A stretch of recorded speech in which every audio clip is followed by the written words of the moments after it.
Buat kalian yang mau mensupport channel ini dengan donasi, atau emang sekedar mau beli mimin kopi, kalian bisa pilih antara Super Thanks atau Saweria. Gue sih nggak masalah kalian pilih yang mana. Cuma kalau bisa, lewat Saweria aja. Soalnya kalau YouTube, potongannya gede, 30%. Kalau Saweria, cuma 5%. Untuk link Saweria, kalian bisa klik aja di atas kanan nih. Atau bisa cek di kolom deskripsi. Tapi kalau mau support, nggak harus donasi kok. Dengan kalian nonton sampai habis, dan memberikan like pada video ini, itu udah ngebantu banget buat support channel ini. Oh iya, kalian juga bisa join nih ke grup Telegram komunitas cerita manhwa yang baru. Untuk linknya, gue tampilin di layar ya. Tapi kalau malas ngetik, cek aja kolom deskripsi. Di sana, kalian bisa sharing nih topik seputar manhwa dan kawan-kawan, dan juga ketemu teman baru. Kalau mau info terbaru dari Mimin, misalnya upload kapan atau misalnya ada telat upload, Mimin pasti akan langsung infokan di Telegram. Makanya, jangan lupa join ya. Gak perlu berlama-lama lagi, kita mulai aja ceritanya. Kita sekarang berpindah ke Simi Masal. Kalau kalian lupa, yang laki demen laki. Nah, saat dia melihat keluar, dia melihat Ye Cheong. Hah? Ada pria tampan seperti itu di dunia? Tuan, apa yang terjadi? Hei, berhenti, kecantikanku, jangan pergi. Dia langsung turun dari kereta dan langsung mengejar Ye Cheong. Kecantikanku. Kita kembali ke Liu Ko dan juga Sui Qiao. Oh, benda kecil ini emang lucu. Dalam hati Liu Ko, ternyata Sui Qiao juga menyukai hal-hal lucu. Aku pikir dia hanya tertarik pada otot. Lalu seseorang datang, dia berkata, "Bos, kami baru aja menerima surat rahasia dari Taikin. Isinya, Jenderal Li. Tiba-tiba terjadi kerusuhan di kota di perbatasan Tachin. Jenderal Lu telah memimpin pasukan untuk menekannya. Tetapi Yang Xuanwu dan Song Qinglong kemungkinan besar akan mengambil kesempatan untuk menyerang Perdana Menteri. Harap kembali ke Tachin secepatnya untuk menyelesaikan krisis." Kui Chi Liu. Dalam hati Yuko, kakek itu sangat licik dan kemungkinan besar nggak ada yang salah. Tapi Wuyo, aku nggak tahu apakah dia baik-baik aja atau enggak. Sekarang kita melihat kereta kuda. Isinya adalah Tongsing, Wuyo, dan juga rubah berekor 9. Wuyo berkata, "Kakak Shifang, apakah benar-benar baik-baik aja? Ayahku tinggal sendirian di mansion itu." Tongsing menjawab, "Jangan khawatir, Tuan telah berada di medan perang dan sudah bersiap-siap. Kita hanya akan mengganggunya jika kita tinggal di sana." Wuyo merespon, "Tapi aku masih sedikit khawatir." Tongsing berkata, "Kau sebenarnya khawatir tentang Jenderal Li kan? Saudara Yuko udah lama gak menghubungi kita dan aku gak tahu bagaimana keadaannya sekarang. Kita pergi ke situ Wushu. Ini kamu. Kenapa kau berdiri? Duduklah." Ternyata itu adalah Xuanwu dan juga Qinglong. "Tuan, setelah beberapa tahun belajar dan menjadi murid, kami gak ingin terlalu peka. Kamu hanya perlu mundur dan serahkan Taikin pada kita. Dalam hal itu, orang tua ini akan memberi kamu pertanyaan ujian terakhir. Apa cara terbaik untuk memerintah negara? Rakyat dapat didekati, namun tidak bisa dihancurkan. Gak ada dua kesalahan dalam reputasi, tidak ada dua dalam politik, dan penguasaan hukum hanyalah sebuah langkah." Situ Wushu berkata, "Kalian berdua mempertahankan argumen masing-masing, tetapi hanya bisa ada satu pewaris. Apa kalian telah membahas masalah ini?" Ini... Situ Wushu melanjutkan, "Hanya ada satu cangkir teh. Siapapun yang meminumnya akan mewarisi posisiku." Dalam hati Xuanwu, orang tua ini selalu licik dan cerdik.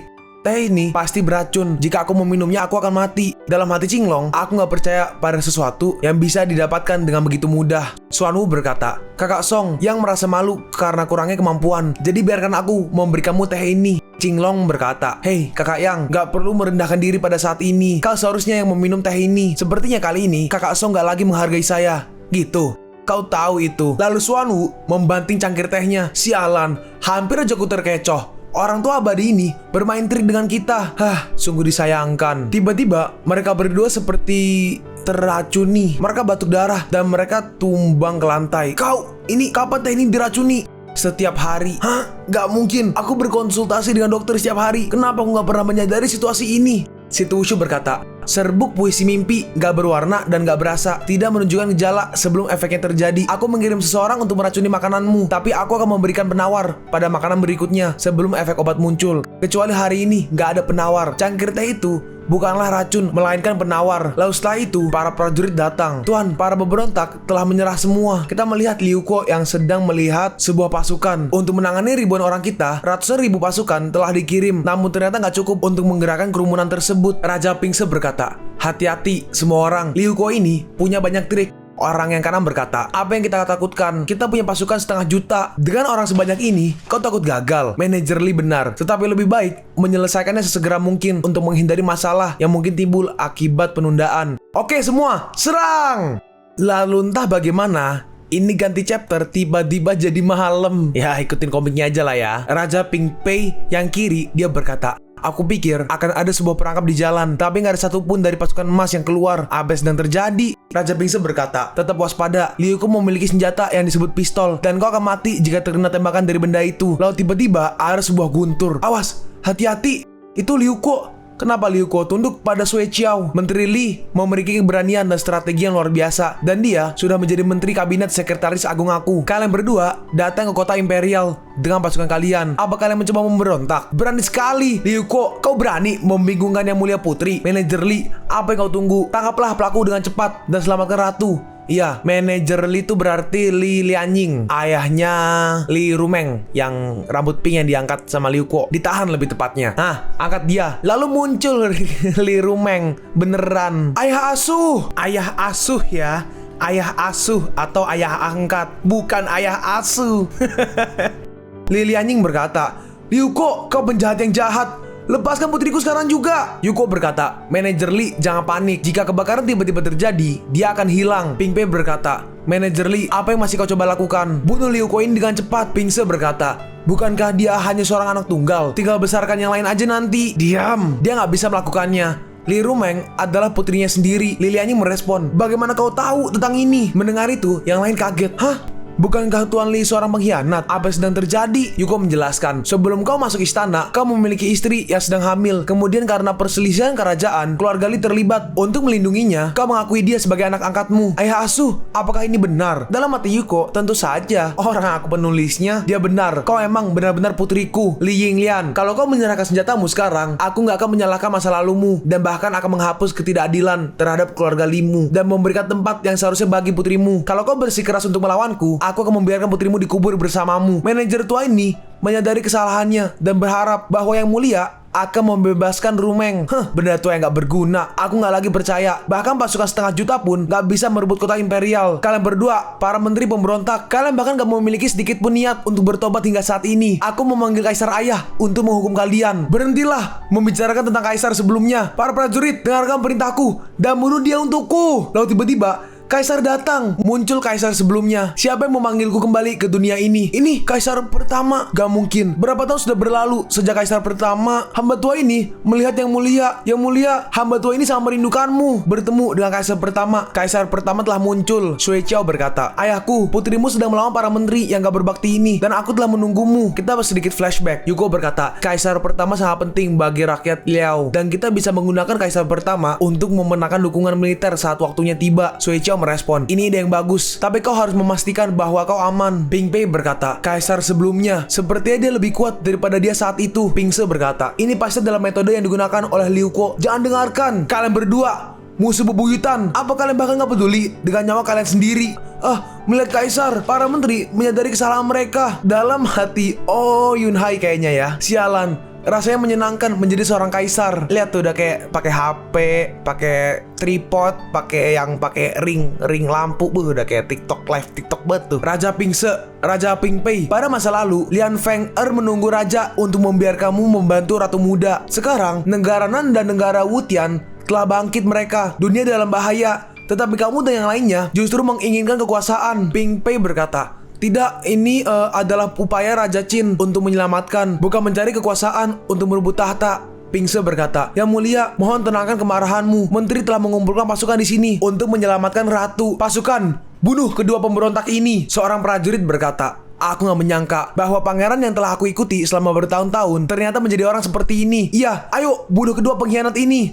Nampaknya Sang Mahkota benar-benar ingin kita mati. Sial, aku gak akan menunggu dan mati. Bertarunglah. Akhirnya mereka berdua melawan para prajurit yang ada. Ping Pei memunculkan ular, Pingse memunculkan citah, harimau. Antara dua itulah. Akhirnya mereka membantai para prajurit. Bunuh mereka. Sui Qiao berkata, hanya beberapa kata aja membuat semua prajurit berbalik melawan. Aku gak menyangka ayahku begitu dicintai dengan begitu dalam. Yuko merespon, kamu akan lebih baik dari ayahmu. Lalu 2 jam kemudian, kita melihat mereka berdua dalam keadaan sekarat. Ayo, bunuh mereka. Dan akhirnya mereka berdua terbunuh. Maharaja, pengkhianat tersebut telah dibersihkan habis. Sangat baik, kau harus setia kepada putriku di masa depan. Jika ada pengkhianatan, aku akan menghukummu. Kami akan mematuhi perintah tersebut. Kita sekarang melihat di pengadilan kerajaan Ta Liao. Dengan rendah hati, saya bertemu dengan Sang Mahkota. Sui Qiao berkata, Mulai dari hari ini, Taliao dan Taikin telah menandatangani perjanjian gencatan senjata selama 10 tahun. Dan pada saat yang sama, memperkuat perdagangan antara kedua negara. Apa pendapatmu? Yang kiri berkata,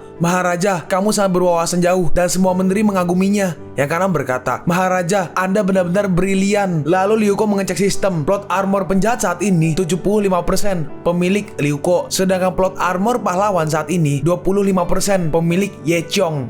Udah agak jauh ya guys. Dalam hati Yuko, konflik Liao Qin telah diselesaikan, tetapi Ye Chong masih hidup. Nampaknya bencana masih akan terjadi. Sui Chou berkata, selain itu, Jenderal Li telah melakukan tugas pengawalan dengan baik dan aku menunjuknya sebagai wakil menteri agar dia dapat mendengarkan politik di balik layar. Maharaja, kamu sangat bijaksana. Mendengar itu, Yuko agak kaget. Dalam hati Yuko, bukankah itu yang dilakukan oleh Ratu Janda Kuno? Yuko berbisik, tunggu. Bukankah itu hanya akting sebelumnya? Aku masih terburu-buru untuk pulang. Aku nggak ingin posisi ini. Sui Chou merespon. Sekarang, setelah kerusuhan dalam Taikin mereda, kenapa kamu nggak tinggal bersama aku beberapa hari aja? Kalau kamu nggak puas dengan posisi resmi ini, apa kamu ingin menjadi seorang manajer? Yuko bertanya, apa kamu bersedia menjadikan aku seorang hianat? Dia menjawab, tentu saja, saya enggan. Lalu setelah itu, Yuko pergi ke ruangan Sui Chou. Yuko bertanya, apa kamu benar-benar membutuhkan aku untuk menangani urusan pemerintahan untuk kamu? Sui Chou menjawab, setelah semua ini, kamu akan meninggalkan Taliao. Jadi aku harus mengurus segalanya. Yuko kecil, bantu aku memijat bahuku ini. Baik. Dalam hati Yuko, sialan. Kau benar-benar menganggapku seperti seorang hianat. Menjadi seorang kaisar emang tidak mudah. Meng Er harus bekerja keras untuk memerintah negara setiap hari. Ada juga Pai Qishan. Dan aku nggak tahu apakah mata dunia bawah telah berdampak padanya. Sudah begitu lama. Sebaiknya aku juga menghubungi Wu Tian. Meng Er, aku nggak tahu apakah kau menyalahkan aku. Kita sekarang pergi ke kota kekaisaran Haotian. Kita melihat Yuko di dalam sebuah HP. Berarti ada yang menonton Liu Ko nih. Liu Ko berkata, aku akan kembali ke kota kekaisaran Haotian untuk menemuimu sebentar lagi. Ngomong-ngomong, Meng Er, Nether Eye masih ada di tangan Pai Qishan. Jika dia menunjukkan perilaku yang mencurigakan, tolong beritahu aku segera. Tapi yang nonton ternyata bukan Alan Meng, tapi ternyata Pai Qi. Sayang sekali, dia nggak bisa melihatnya lagi. Burungnya juga berkata, dia nggak bisa melihatnya lagi. Dia nggak bisa melihatnya lagi. Lalu tiba-tiba ada yang membuka pintu. Ternyata Nalan. Pai Qishan, kamu ada di sana? Aku di sini. Nalan bertanya, apa kamu telah menerima surat dari Yuko baru-baru ini? Maharaja. Nalan merespon, kamu nggak perlu memanggilku seperti itu di percakapan pribadi. Kakak ipar, aku nggak mendengar kabar dari kakakku sejak kematian kaisar sebelumnya. Nalan berkata, mungkin aja apakah dia benar-benar melupakanku? Pai Qi berkata, kakak ipar, jangan terlalu khawatir. Kakakmu juga memiliki urusannya sendiri. Mungkin dia akan kembali dalam beberapa hari. Tapi ternyata HP-nya belum terlalu rusak. Meng Er, apa? Tunggulah aku. Hah? Sepertinya aku mendengar suara Yuko. Ini burung beo yang aku pelihara beberapa hari yang lalu. Kakak iparku pasti sangat merindukan kakakku. Sampai-sampai kau salah mendengar. Salah. Nalan berkata, jika ada berita dari Yuko, tolong beritahu aku segera. Baik kakak ipar. Sekarang kita melihat sebuah kereta kuda. Seseorang berkata, dengan hormat aku mengantar yang mulia pergi. Hiya, kita lihat si pelangi, si Mimasa. Dia menunggangi kuda dan ternyata orang yang di belakang adalah Pai Qi. Lalu bloodline-nya Pai Qi berkata, dia ada di sini. Pai Qi bertanya, apakah maksudmu orang yang bisa membantuku? Iya, inilah dia. Hah? Bukankah ini adalah cinta baru yang dicari oleh Master Kelinci? Saat dilihat, si Mimasa berkata, kecantikanku, kau membuatnya begitu sulit untuk menemukanmu. Ye Chong berkata, aduh, sungguh suatu kehormatan bagi saya bisa bertemu dengan yang mulia. Pai Qi bertanya, apa yang kau maksud adalah kekasih pria? Iya, benar. Di dalam tubuhnya ada hal yang sama seperti yang ada pada dirimu dan sangat ganas. Pai Qi bertanya lagi, apa yang kau maksud adalah bahwa dia juga memiliki utusan di dalam tubuhnya. Si Bloodline menambahkan, dan dia juga adalah kenalan lamamu. Kita kembali ke Yuko. Ternyata Ying Sui yang roh pedang dimasukkan ke dalam boneka. Dia bertanya, apa yang salah? Kau terlihat gak bahagia. Yuko berkata, sudah beberapa hari, tapi Meng Er masih belum memberi kabar dan aku nggak tahu bagaimana keadaannya. Ying Sui menyemangati Yuko, jangan khawatir, dia akan baik-baik aja. Lalu tiba-tiba dari belakang, Yuko yang baik memikirkan wanita lain di hadapanku. Kenapa? Apa aku nggak bisa memuaskanmu? Loh, kenapa kau di sini? Aku sangat marah sekarang. Jadi aku akan menggantimu dengan sedikit energi. Liuko dan Sui Chou pergi ke mata air suci dinasti Liao. Sui Chou berkata, inilah mata air suci. Itu dibuka sekali setiap 100 tahun dan merupakan tempat langka untuk berkultivasi. Energi spiritual di sini emang beberapa kali lipat lebih tinggi daripada air di gua. Namun hanya satu orang yang bisa berkultivasi pada satu waktu. Kau telah membantuku menenangkan krisis ini dan aku bukanlah orang yang gak tahu berterima kasih. Mulai hari ini kau akan diizinkan untuk berlatih di sini. Yuko bertanya, berikan pada aku. Kenapa? Kau gak mau? Aku nggak bisa memintanya. Sui Qiao melanjutkan, latihlah dengan giat. Jangan sia-siakan 100 tahun energi spiritual ini. Ngomong-ngomong, para mata-mata ada di sini untuk melaporkan bahwa Haotian seperti biasa. Setelah kultivasi selesai, kau bisa kembali ke Haotian dan Taikinmu. Aku akan menunggumu untuk memulihkan semangatmu. Setelah itu, datanglah ke Taliao untuk melayani aku. Kita kembali ke Haotian. Kita melihat Ye Chong sedang minum teh dan Pai Chi datang. Ye Chong berkata, kamu ada di sini. Pai Chi berkata, gak ada yang buruk terjadi sejak terakhir kali kita bertemu. Ye Chong, oh, tampaknya kau udah tahu. 2 hari yang lalu, bloodline dari Ye Chong memberitahu Ye Chong. Dia berkata, nah, ada utusan lain di sekitar sini. Ye Chong merespon, utusan lain? Apakah kau mengatakan bahwa selain Tuan Kelinci, ada orang lain yang pernah berada di sini? Si bloodline menjawab, dia adalah orang yang mengikuti Liu Kuo. Hah? Apa? Benar-benar kau menyembunyikan bakat Perdana Menteri Pai. Pai Chi berkata, kita seharusnya menjadi teman dan penguasa dunia ini. Liu Kuo adalah bencana. Kamu gak pernah berpikir tentang bagaimana lenganmu yang patah bisa sembuh begitu cepat. Setiap dunia ada di sekitar intinya, dan kamu adalah inti dari dunia ini. Apa? Pai Chi melanjutkan, sayang sekali, semua ini telah berubah karena orang itu. Liu Kuo, karena kita memiliki musuh yang sama, bagaimana kalau kita bekerja sama? Baiklah, kekuatanku telah pulih dan aku bisa bertindak kapan aja. Bloodline Ye Chong berkata, nah, dia juga memiliki utusan dalam tubuhnya, dan kita akan memiliki pesta besar di masa depan. Dalam hati Pai Chi, Nether Eye, seperti yang kau katakan, Ye Chong emang bisa menjadi alat yang lebih baik bagiku daripada Liu Kuo. Bloodline Pai Chi berkata, jangan lengah. Orang ini gak jujur dan licik. Kamu harus lebih siap secara menyeluruh. Kita pergi ke Shimimasa, si pelangi. Seorang pelayan datang. Tuanku, Shimimasa berbisik sesuatu yang misterius, tapi nggak diberitahu apa. Pelayannya berkata, ya, aku akan melakukannya sekarang. Kita lihat sebuah mayat di ranjang. Sekarang kita melihat ke kerajaan Haotian. Ada banyak sekali kapal yang datang ke kerajaan. Prajurit yang kiri berkata, armada sang penguasa sedang kembali, siap untuk bertemu. Yang kanan berkata, tunggu-tunggu, orang-orang di kapal itu turun. Seorang berkata, saudara-saudara, bunuh! Ternyata itu adalah penjahat dan mereka menyerang. Kita pergi ke ruang istana Haotian. Pai Chi berkata, Maharaja, ada sejumlah besar armada yang telah menyerang wilayah pesisir negara kita. Bukan kalau dijaga oleh sang penguasa? Di mana armadanya? Tim tersebut menghilang. Armada ini sudah berhasil menyerang pesisir dan ada kecenderungan bahwa mereka akan menyerang ke dalam. Nalam berkata, kumpulkan seluruh pengawal serigala dan pengawal elang terbang. Pastikan untuk membersihkan para perampok. Selain itu, beritahu Qi Wushuang untuk segera datang menemui saya. Baik, dalam hati Nalan, armada-armada ini datang begitu tiba-tiba dan sang penguasa menghilang tanpa alasan yang jelas. Aku harus segera mencari tahu masalah ini secepat mungkin. Pai Chi berkata, hah? Apakah sang Perdana Menteri yang terhormat hanya sekedar hiasan? Kau nggak mempercayai saya? Bahkan Liu Kuo mengirimkan surat kepada Anda untuk memperingatkan agar Anda berhati-hati terhadap saya. Ya kan? Kalian benar-benar pasangan yang cocok di langit. Surat? Itu kamu? Iya. Sayang sekali, dia nggak menerima satupun surat yang kau tulis untuknya. Apa tujuanmu? Katakan padaku, aku bisa mengampuni hidupmu. Tebak apa? Hah? Apa? Kau? Apa yang telah kau lakukan padaku? Puri ini dipenuhi dengan orang-orangku. Sangat mudah untuk mengintervensi makananmu. Aku nggak seperti Liu Kuo yang nggak tahu malu, yang suka dengan banyak wanita di luar sana. Seorang kecantikan yang menakjubkan seperti kamu, Liu Kuo begitu murah hati. Lebih baik biarkan aku menghargai keberadaanmu. Kau, suamiku, sayangku, selamatkan aku, Menger. Sui Qiao bertanya, apa yang terjadi? Pencapaianmu gagal. Yuko menjawab, aku merasa Menger dalam bahaya. Aku harus segera kembali. Laoqing berjarak 108.000 mil dari Haotian. Kalau kau berlari kembali dengan 2 kaki ini, aku khawatir Mengermu sudah mati. Kaisar sebelumnya pernah memiliki binatang buas yang bisa menempuh ribuan mil dalam sehari. Apa boleh kau meminjamkannya padaku? Sui Qiao bertanya, ketika kau pergi, apa yang terjadi padanya? Itu kita melihat seekor kura-kura. Kura-kura nggak sih? Ya, semacam kura-kura lah yang sedang tidur. Kita melihat Nalan dan Pai Chi sedang bertarung. Nalan berhasil menyerang Pai Chi. Dalam hati Pai Chi, darah dalam tubuhnya menolak sebagian besar racun dan kekuatannya perlahan pulih. Sialan, apa kau pikir kau bisa lolos seperti ini? Hah, ini nggak baik. Lalu tiba-tiba ada sebuah ledakan. Ini sungguh memalukan, Yang Mulia Ratu. Kita melihat pemimpin dari 5 keluarga besar. Ini kamu, aku udah tahu sebelumnya. Seharusnya aku nggak kasihan membiarkanmu hidup. Yang tengah tuh pemimpin keluarga Ye, kakeknya Ye Chong. Jika bukan karena kamu dan Liu Kuo berbuat curang, cucu bayiku Ye Chong nggak akan bingung antara hidup dan mati. Yang kiri Mimin lupa siapa, tapi dia salah satu dari 5 keluarga besar lah. Yang kiri berkata, apa yang sedang kau tunggu? Lakukan aja. Lalu mereka menyerang Nalan secara bersamaan.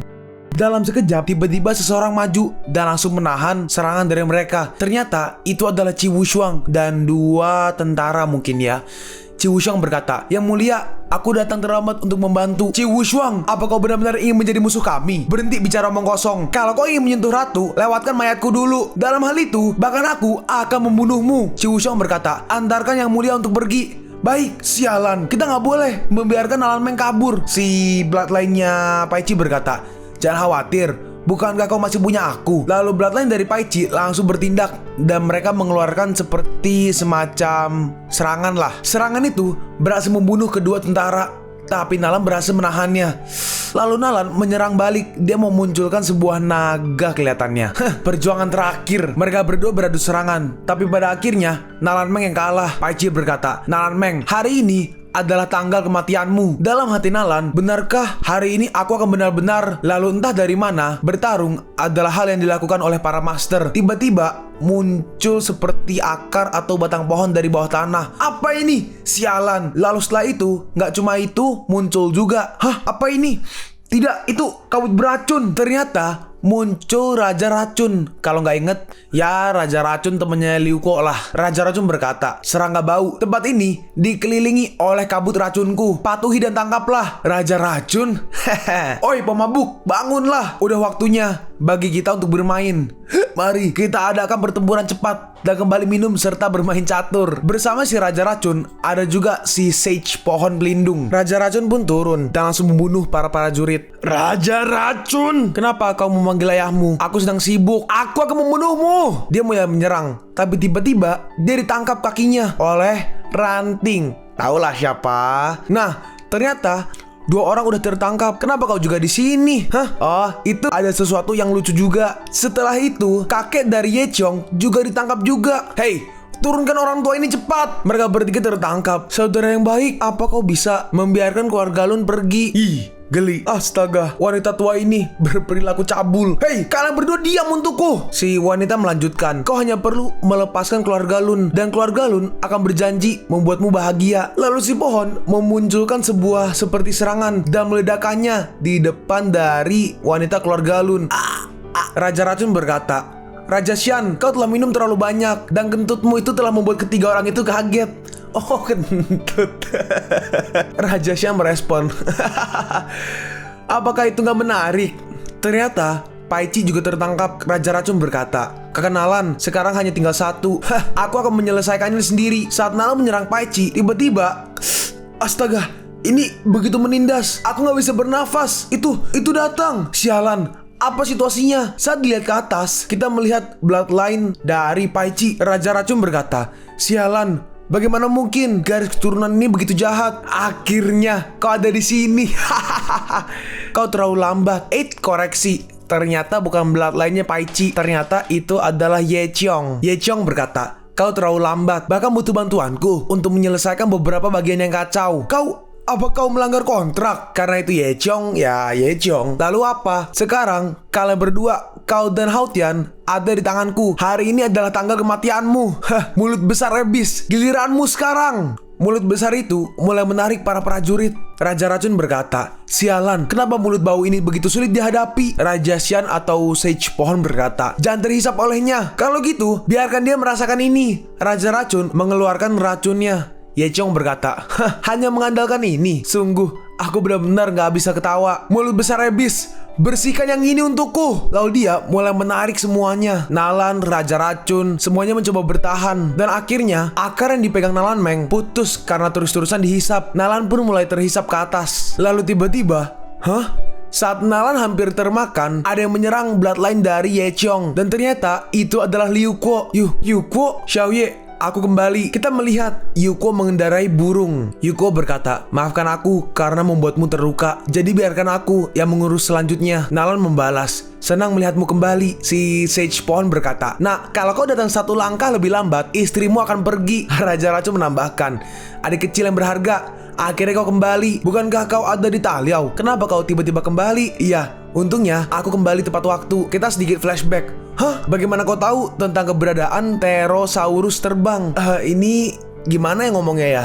Ya apapun lah itu. Dalam hati Yuko, itulah aku secara nggak sengaja mengungkapkan rahasia inti besar. Bagaimana bisa aku menjelaskannya sekarang? Aku nggak bisa mengatakan bahwa dunia ini aku yang tulis sebelumnya. Suecio berkata, lupakan aja. Sekarang karena kau tahu, bukankah yang ada di sini milikku juga? Suecio melanjutkan, setelah kau selesai menangani urusan Haotian, datanglah dan layani aku kemudian. Ngomong-ngomong, Tachin juga menerima surat dan dia membawa kepada Haotian dan Pei Yunhai juga akan membawa pasukan sebanyak 300.000 orang. Yuko berkata, terima kasih kepada kalian semua atas perhatian dan kerjasama kalian. Sekarang tinggalkan sisanya padaku. Sialan, kenapa dia kembali? Si Bloodline lainnya berkata, setelah sekian lama kekuatannya meningkat dengan banyak dan situasinya menjadi semakin rumit. Hei, apa yang kau takutkan? Bukankah mereka di sana? Yechong melihat ke arah penatua keluarga besar dan mereka dihisap ditarik.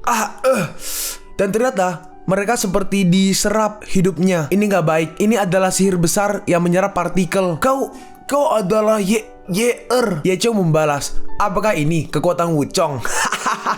Liuko, hari ini adalah waktu kematianmu. Yechong mengambil sebuah pedang dan dia bergegas pergi menyerang ke arah Liuko. Liuko juga maju dan mereka beradu serangan. Serangannya menghasilkan dampak yang sangat besar. Sulit dipercaya bahwa kau masih hidup, Yechong. Tampaknya kau udah tahu, jika aku mati, siapa yang akan membunuhmu? Hah? Ternyata dia adalah Yechong. Kali ini aku nggak akan lagi lemah hati. Yuko menyiapkan serangannya. Nih, terima ini. Dia menyerang ke arah Yechong. Apa kau pikir seranganmu itu bisa melukaiku? Tapi ternyata tiba-tiba Yechong seperti menghilang, menghindari serangannya. Selanjutnya, aku akan membiarkan kamu merasakan kekuatan dari Martial Ancestor tahap ketiga. Lalu dia menggunakan 3 tuh berarti ini 3 yang ini ya. Kalau nggak salah, kekuatan yang dia dapat dari ketua keluarga tadi. Menggunakan kekuatan dari ketua ketiga keluarga besar tadi, dia menyerang Yuko dan menghasilkan ledakan yang sangat besar. Hah? Tapi ternyata Yuko nggak kenapa-napa. Dia memunculkan Bloodline-nya juga. Yechong bertanya, apa itu familiar yang terkuat yang kau sebutkan itu? Bloodline-nya menjawab, iya, kau harus berhati-hati. Ternyata Bloodline Yechong yang paling kuat, guys. Kan ada yang nanya tuh, nanya yang Bloodline siapa yang paling kuat, bang? Udah dijawab ya, Bloodline terkuat. Bloodline-nya Yuko berkata, aku menyelamatkanmu lagi. Yuko membalas, terima kasih monster tua. Bloodline-nya melanjutkan, tubuhmu adalah milikku. Raja Xian Sage pohon berkata, akhirnya garis keturunannya sudah terwujud. Raja Racun berkata, kenapa garis keturunannya sangat mirip dengan Yechong, tapi energi iblisnya nggak terlalu berat? Nggak peduli apakah dia jahat atau enggak. Aku percaya anak itu telah mati nalan. Yuko, nggak peduli kau jadi apa, aku akan selalu ada di sisimu. Kupikir kau melakukan gerakan besar apa? Ternyata cuma dibantu monster itu. Kau nggak ada bedanya denganku. Kita berdua adalah monster. Kita adalah iblis. Emang kenapa kalau aku menggunakan monster? Emang kenapa jika aku mendapatkan energi iblis? Selama hati baik dan gak melakukan apapun yang menyakiti alam, maka itu benar. Chi Wushuang berkata, anak baik, aku benar-benar salah menilaimu. Diam, kau berpura-pura berbicara kepada aku tentang benar dan salah. Kau adalah protagonis dunia ini dan aku adalah pemimpin, dan semua yang kulakukan adalah benar. Lalu Yechong menggunakan Bloodline-nya, dia menyerang Liuko. Untungnya serangan pertama Yuko berhasil menahannya. Kalau begitu, rasakanlah kekuatanku. Ternyata Yechong ada 2 Bloodline. Kok ada 2? Yang kanan yang...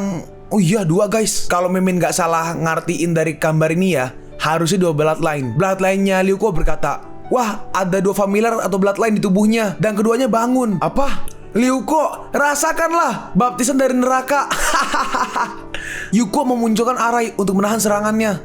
Iblis Algojo, bukankah kau itu familiar terkuat? Yuko membalas, kalau begitu tunjukkanlah kekuatanmu. Baiklah, kalau itu maumu. Lalu Bloodline dari Liuko mulai mengambil alih tubuh dari Liuko. Karena perubahannya sangat dahsyat, Yechong sampai terkena dampak. Bagaimana dia tiba-tiba bisa menjadi begitu kuat? Ini bagaimana mungkin? Bloodline-nya Yechong berkata, dia telah sepenuhnya terbangkit. Kita kalah. Yuko mode iblis, ya mode iblis lah ya sebutnya biar gampang dan enak keren gitu kan. Yuko mode iblis, dia menyerang Yechong. Dia menyerang kedua Bloodline Yechong, dan dengan mudah Yechong dihempaskan. Liuko, aku akan membunuhmu. Saat Yechong ingin maju, tiba-tiba Yuko berhasil menangkap kepala dari Yechong, dan Yechong langsung dihajar ke tanah. Lalu tiba-tiba di sekeliling Liuko muncul banyak sekali mata. Bloodline-nya Paichi berkata, jangan lupakan bahwa masih ada aku. Lalu Yuko dengan cepat langsung menusuk Paichi, tapi tiba-tiba berubah menjadi mata. Sepertinya kaki buncin kali ya. Paichi berkata, pria gila, aku akan memberimu beberapa hari lagi untuk hidup. Ketika kita bertemu lagi, itu akan menjadi kematianmu. Ye Chong berkata, Ryuko, aku harus membunuhmu. Paichi membalas, nggak cocok untuk bertarung lagi hari ini. Cepatlah, ayo. Dan akhirnya menggunakan skill teleportasi dari Bloodline Ye Chong, mereka pergi dan Ryuko dia mulai memberontak. Ryuko, Chiwusong berkata, Nona, jangan mendekat. Lalu Ryuko melihat Karnalan. Yuko menyerang Karnalan. Awas, Nalan, berhati-hatilah. Pohon Sage berkata, ada sesuatu yang gak beres dengan anak ini. Raja Racun menambahkan, enggak, dia telah dimakan oleh monster itu. Si pohon Sage memunculkan akar-akar pohonnya untuk menahan serangan dari Ryuko dan langsung menahan Ryuko. Bocah, bangunlah sekarang. Tapi Yuko berhasil melepas dari ikatan kayu itu dan menyerang Raja Racun. Yuko akan menusuk Raja Racun, tapi Nalan tanpa pikir panjang, dia langsung maju. Yuko, apa kau tidak mengingatku lagi? Kau bilang kau akan kembali kepadaku dan selalu melindungiku. Dan akhirnya Yuko berhenti. Dia mulai mengingat ingatan dia sama Nalan. Dan akhirnya Yuko pun kembali. Yuko berkata, Meng-er, bagaimana mungkin aku melukaimu? Dan akhirnya Yuko pingsan. Yuko, Raja Racun berkata, jangan khawatir, anak ini hanya pingsan karena kelelahan. Baguslah kalau gitu. Chiwusong berkata, nggak cocok untuk tinggal di sini dalam waktu yang lama. Meskipun Paichi-san dan Ye Chong melarikan diri, pasukan mereka juga merupakan ancaman. Aku memiliki tempat tersembunyi untuk kita bersembunyi sejenak. Akhirnya kita melihat mereka berdua berhasil kabur dan kembali ke tempat dari Youchi. Youchi berkata, Tuan, Anda nggak apa-apa? Ryuko, Paichi berkata, kenapa kau berteriak? Kedua utusan itu nggak bisa mengalahkan Ryuko. Kalau aku tahu kau begini, gak berguna kayak gini, seharusnya aku tidak mengandalkanmu. Ye Chong membalas, apa kau menyalahkanku? Ini adalah rencanamu yang menyebalkan. Apa kau nggak bisa meramalkan masa depan? Kenapa kau tidak meramalkan bahwa dia mendapatkan kekuatan seperti itu? Kekuatan utusan tersebut bercampur dan terganggu dengan waktu dan ruang. Dan aku gak bisa menyangka bahwa iblis seribu tangan akan memberikan seluruh kekuatannya kepada Ryuko. Namun, kita masih punya kesempatan untuk menang. Gak ada gunanya berdebat seperti ini. Musuh kita adalah Ryuko. Ye Chong berkata, aku telah menelan 3 sekte bela diri dan kalah. Apakah ada cara lain untuk membunuhnya? Hei, dokter, cepat! Paichi melanjutkan, pasukan Haotian ada di tangan kita berdua dan Ryuko nggak bisa melarikan diri. Dan jangan lupakan bahwa masih ada seorang utusan di tubuhmu yang belum sepenuhnya terbangun. Kecantikanku. Dalam hati Ye Chong ya harusnya ya, di dalamnya ada seorang utusan yang belum terbangun. Ini menjijikan. Mulut besar Abyss, apakah semuanya baik-baik aja? Mulutnya menjawab, ini adalah roh jahat 1000 wajah. Kekuatannya sangat kuat. Apa kau benar-benar memikirkannya? Yuko menjawab, selama aku bisa mendapatkan kekuatan yang lebih kuat, aku juga akan mengambil 10 utusan. Bloodline-nya membalas, baik, cukup Rakus, aku menyukainya. Lalu tiba-tiba, apa ini? Ini berarti sebelum si Mimasa diambil alih tubuhnya ya. Ye Chong berkata, tapi sepertinya masih belum terbangun sepenuhnya. Jika tidak, gak akan seperti hari ini. Paichi berkata, jangan khawatir, aku punya ide. Kita sekarang pergi ke mansion rahasia keluarga Chi, di mana Yuko ditidurkan. Bukan tidur, apa ya? Ditidurkan. Diistirahatkan. Enggak dong, diistirahatkan meninggal dong. Dibawalah untuk dijaga. Raja Racun berkata, anjing haram Paichi-san dengan diam-diam memangsa kekuatan militer untuk memenangkan hati orang-orang dan merencanakan pemberontakan ini dengan Ye Chong. Ini menjijikan. Perbatasan Haotian diblokir oleh pasukan Lord Rabbit dan jalanan serta lorong-lorong dipenuhi oleh pengawal elang terbang. Chiwusong berkata, saat ini aku hanya memiliki sedikit lebih dari 10 murid keluarga Chi yang bersedia untuk ditugaskan, dan mereka gak bisa membentuk kekuatan tempur sama sekali. Ini semua kesalahanku. Jika saja aku bisa melihat melalui dirinya lebih awal, hal-hal ini tidak akan terjadi. Seseorang merespon, entah siapa, cuma dia merespon lah. Jangan salahkan dirimu sendiri. Hati orang lain sulit diprediksi, dan ini bukan sesuatu yang bisa kita kendalikan.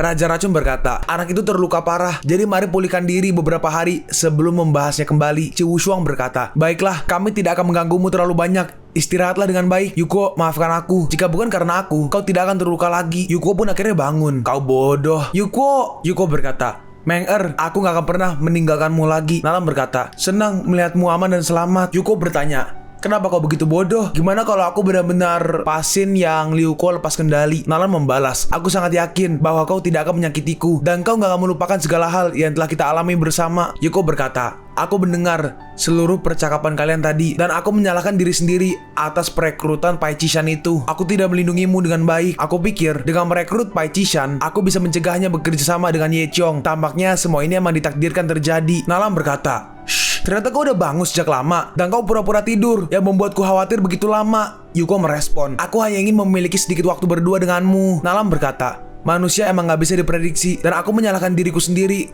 karena gak menyadari ambisi Pai Chishan lebih awal. Oh ya, ngomong-ngomong, udah lama gak bertemu. Apa yang kau lakukan?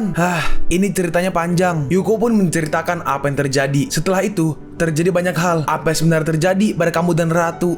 Aku adalah suamimu. Aku adalah seorang pria berkepribadian. Aku pasti menolaknya seketika. Selain itu, dia hitam dan jelek dengan rambut kuning dan dia nggak modis. Siapa yang akan menyukainya? Tapi Meng-er, aku udah lama sekali tidak melihatmu. Kita lalu tiba-tiba ada rambut kuning jatuh tuh, kecil tuh, lihat gak? Nalan berkata, kau baru aja mengatakan warna rambut Sue Chow apa? Sial, semua ini berakhir. Meng-er, izinkan aku menjelaskan. Liu Ko langsung ditendang keluar rumah. Keesokannya, lihat tuh mukanya tuh, ada bekas kaki. Raja Racun berkata, Stingy Boy ketahuan selingkuh di luar.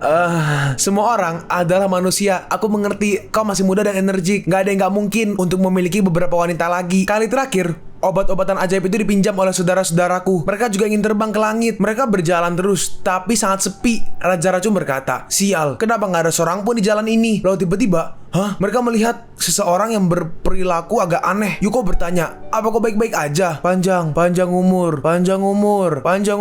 Orang itu hanya mengucapkan panjang umur. Raja Racun berkata, reaksi ini tampaknya disebabkan oleh serbuk 1000 racun. Tetapi gak ada racun di dalam tubuhnya yang membuatnya sangat aneh. Panjang umur, Dewa Matahari. Lalu tiba-tiba orang itu meledak. Stingy Boy, apa kau baik-baik aja? Aku baik-baik aja. Lalu Yuko melihat sisa-sisa dari orang itu. Dalam hati Yuko, apa yang terjadi? Bagaimana bisa seseorang meledak tanpa alasan? Hanya racun gak bisa melakukan hal itu. Lalu tiba-tiba seseorang datang. Bukan cuma seseorang, ternyata ada sekumpulan orang yang sudah menjadi seperti zombie, seperti orang tadi. Dan kita melihat ada orang di atas yang mengendalikan mereka. Dia berkata, bunuh mereka untukku. Para orang-orang zombie itu pun maju. Bukan zombie sih, cuma gerakannya semacam zombie lah.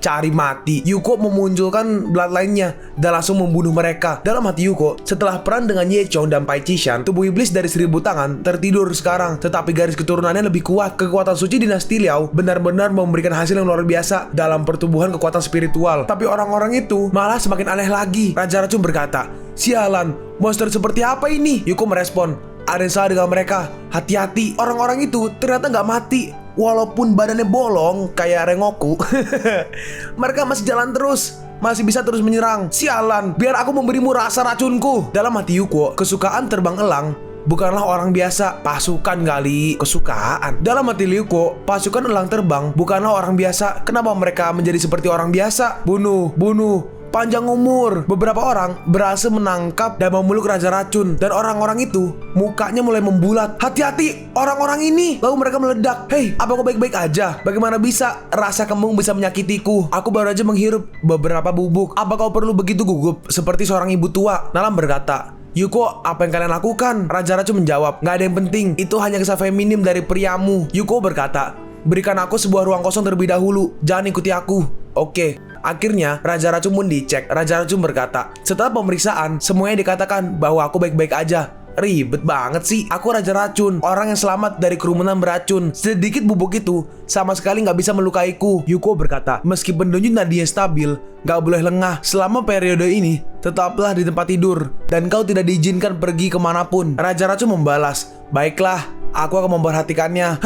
Ini sangat mengganggu. Nalan bertanya, Yuko, apakah Raja Racun baik-baik aja? Yuko menjawab, aku sudah memeriksa nadinya. Gak ada masalah. Hanya saja apa? Kita perlu mencari kaisar obat secepat mungkin. Gak ada yang perlu dikhawatirkan. Bukankah aku begitu baik? Lalu tiba-tiba, panjang umur. Kita sekarang berpindah ke Pai Chi dan juga Ye Chong. Kita melihat di situ ada kristal berwarna ungu. Dalam hati Pai Chi, situs persiapan hampir siap dan gak akan lama lagi sebelum 1000 hantu sepenuhnya terbangun. Aku hanya gak tahu apakah Ye Chong, seorang pria yang ceroboh, bisa mengalahkan Liu Kuo. Bloodline-nya menjawab, jangan khawatir, kekuatan misterius yang sedang aku bicarakan telah menyebar di dunia ini. Pada saat itu, kau bisa menyerap kekuatan yang melebihi dunia ini. Hah? Kekuatan yang melebihi dunia ini? Kita kembali ke Liu Kuo. Dalam hati Liu Kuo, kelihatannya kelompok orang ini terlihat tersuguh dan terkendali, dan gak pernah ada konten yang relevan dalam novel tersebut. Dan aku juga terpengaruh oleh debu pada saat itu. Kenapa aku tidak melakukan apa-apa? Setelah Pai Qisan dan Ye Chou mengambil alih Haotian, sesuatu yang aneh terjadi. Bisa jadi mereka yang melakukannya. Lalu tiba-tiba ada dua orang muncul dari atas. Yu Kuo siap-siap menyerang. Ternyata itu Tong Xing dan juga Rubah 9. Rubah berekor 9, sorry, itu maksudnya. Tong Xing berkata, saudara Yu Kuo, ini kita, Raja.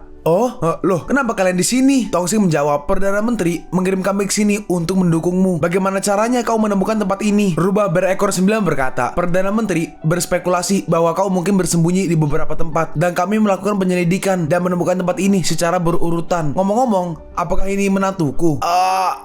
Nalan muncul.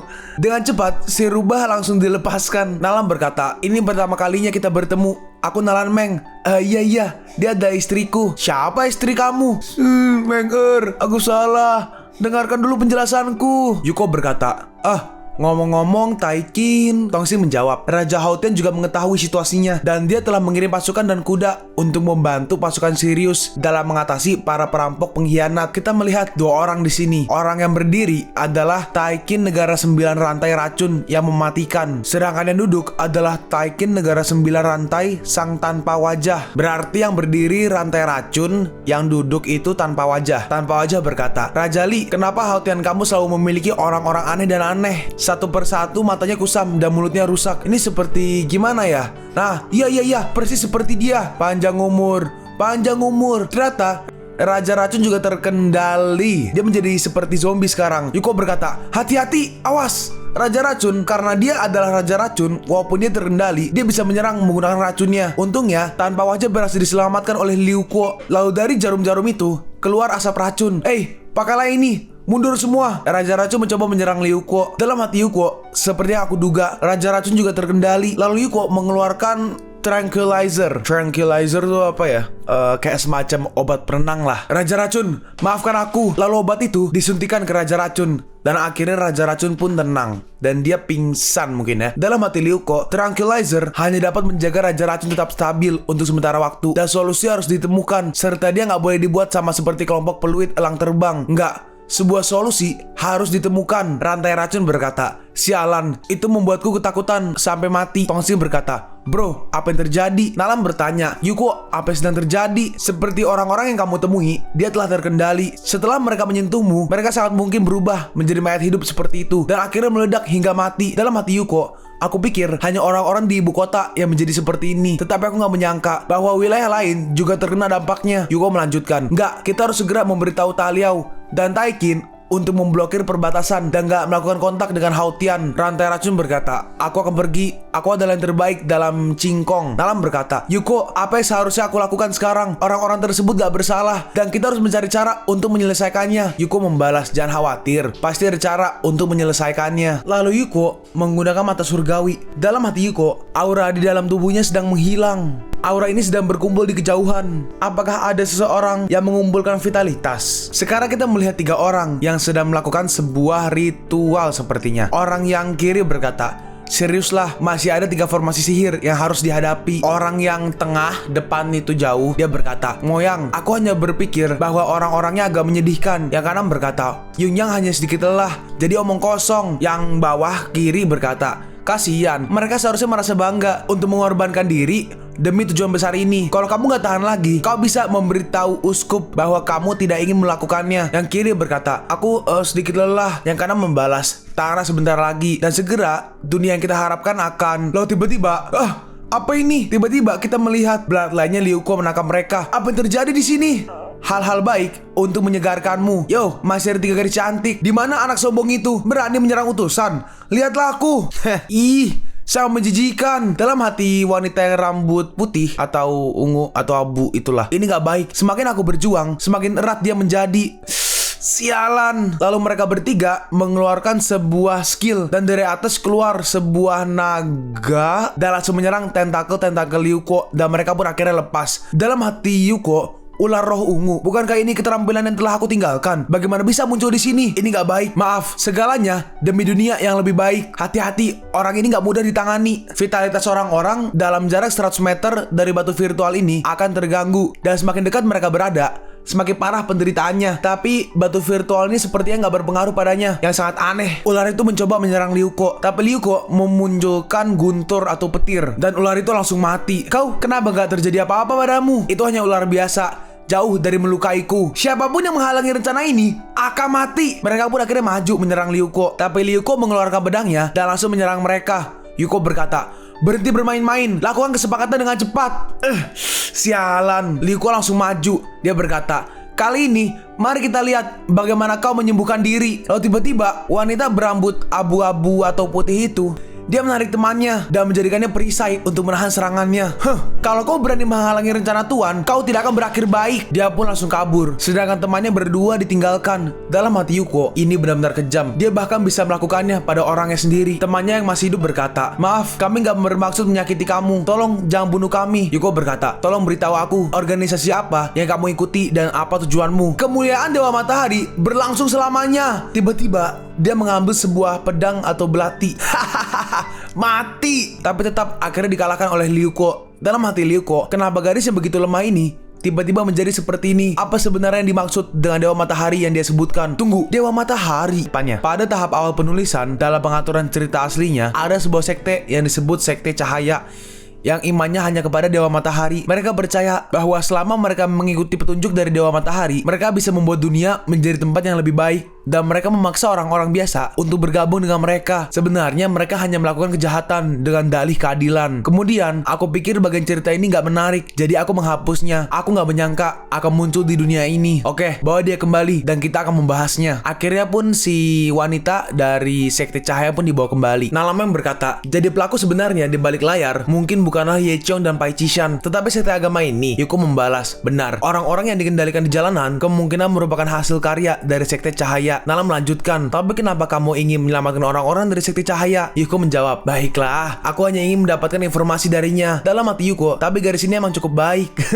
Lalu Raja Obat datang. Dia berkata, di mana hantu yang udah mati itu? Yuko menjawab, Ratu Obat masih memikirkan Raja Racun dalam hatinya. Siapa yang akan memikirkan hantu yang udah mati ini? Aku berharap dia mati lebih cepat. Lalu tiba-tiba Raja Racun bangun. Dewa Matahari, hidup, panjang umur. Bacot. Berisik banget sih. Raja Obat melempar sesuatu ke mulutnya Raja Racun. Raja Obat berkata, energi spiritual di tubuhnya cepat terkuras sekarang, dan jika ini terus berlanjut dia akan meledak dan mati. Berikan aku beberapa batu roh kelas tinggi terlebih dahulu. Baiklah. Oi, hantu yang udah mati, kau harus bertahan untukku. Hidup Dewa Matahari, hidup dewa selamanya. Menggunakan batu roh itu, Raja Obat membuat Raja Racun tenang. Tapi tiba-tiba ngamuk lagi, hidup selamanya. Tapi akhirnya pun berhasil dibuat tenang. Hidup. Nalam berkata, senior, Raja Racun.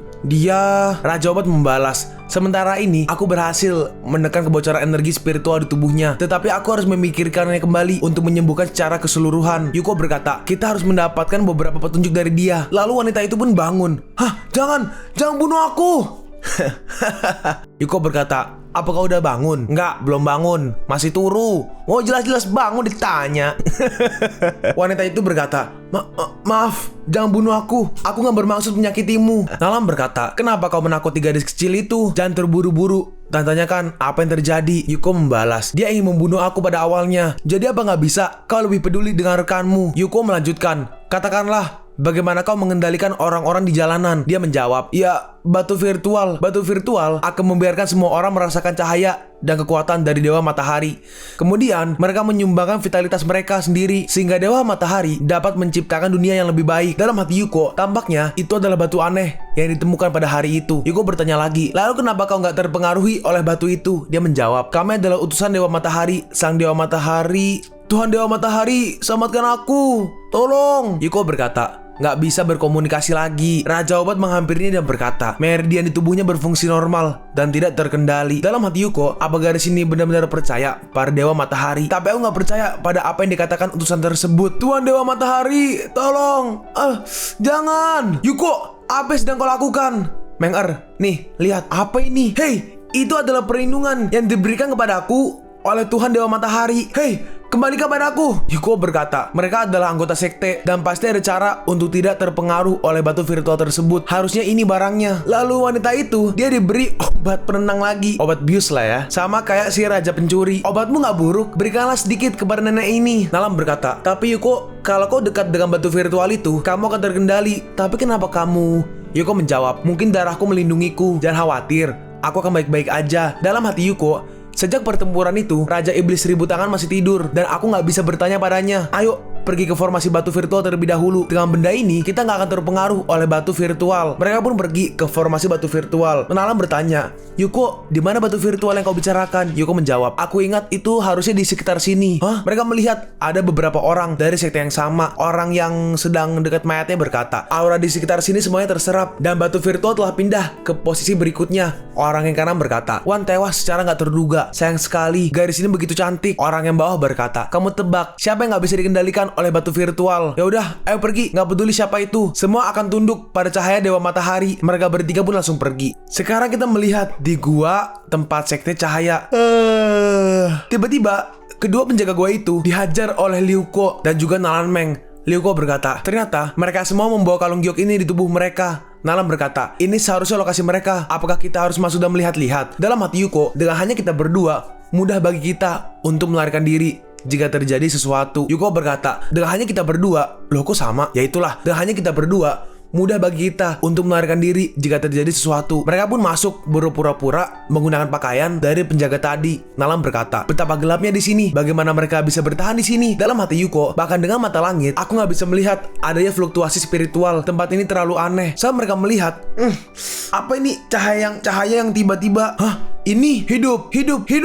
Kita melihat ada sebuah kristal di tengah dan juga banyak sekali orang-orang dari sekte cahaya. Dewa Matahari, hidup Dewa Matahari. Kita lihat seseorang di depan batu kristal itu. Dia berkata, Dewa Matahari telah merasakan ketulusan kalian dan secara pribadi menyampaikan rasa hormatku yang tinggi kepada kalian atas nama Dewa Matahari. Sekarang, hampir setengah dari kerajaan Haotian telah menerima kebaikan Dewa Matahari. Kalian sekarang akan melayani Dewa Matahari. Hidup Dewa Matahari. Orang-orang itu maju. Mereka pergi ke batu kristal itu. Hidup Dewa Matahari. Dan mereka meledak. Ini benar-benar kejam. Iya, segera Fragment of Dawn bisa memulihkan kembali kekuatan. Keagungan Dewa Matahari akan bersinar di setiap penjuru dunia. Nalam berkata, bagaimana mungkin kelompok ini begitu kejam? Mereka benar-benar membunuh begitu banyak orang. Liu Ko berkata, Meng-er, aku tahu kau sangat marah, tapi kau nggak bisa bertindak gegabah sekarang. Dalam hati Yuko, tujuan mengumpulkan energi hidup harusnya untuk mengisi ulang apa yang disebut Fragment of Dawn. Orang itu melanjutkan, namun baru-baru ini ada sekelompok orang yang menghalangi kedatangan Dewa Matahari. Mereka tidak hanya tidak mematuhi kehendak Dewa Matahari, tetapi mereka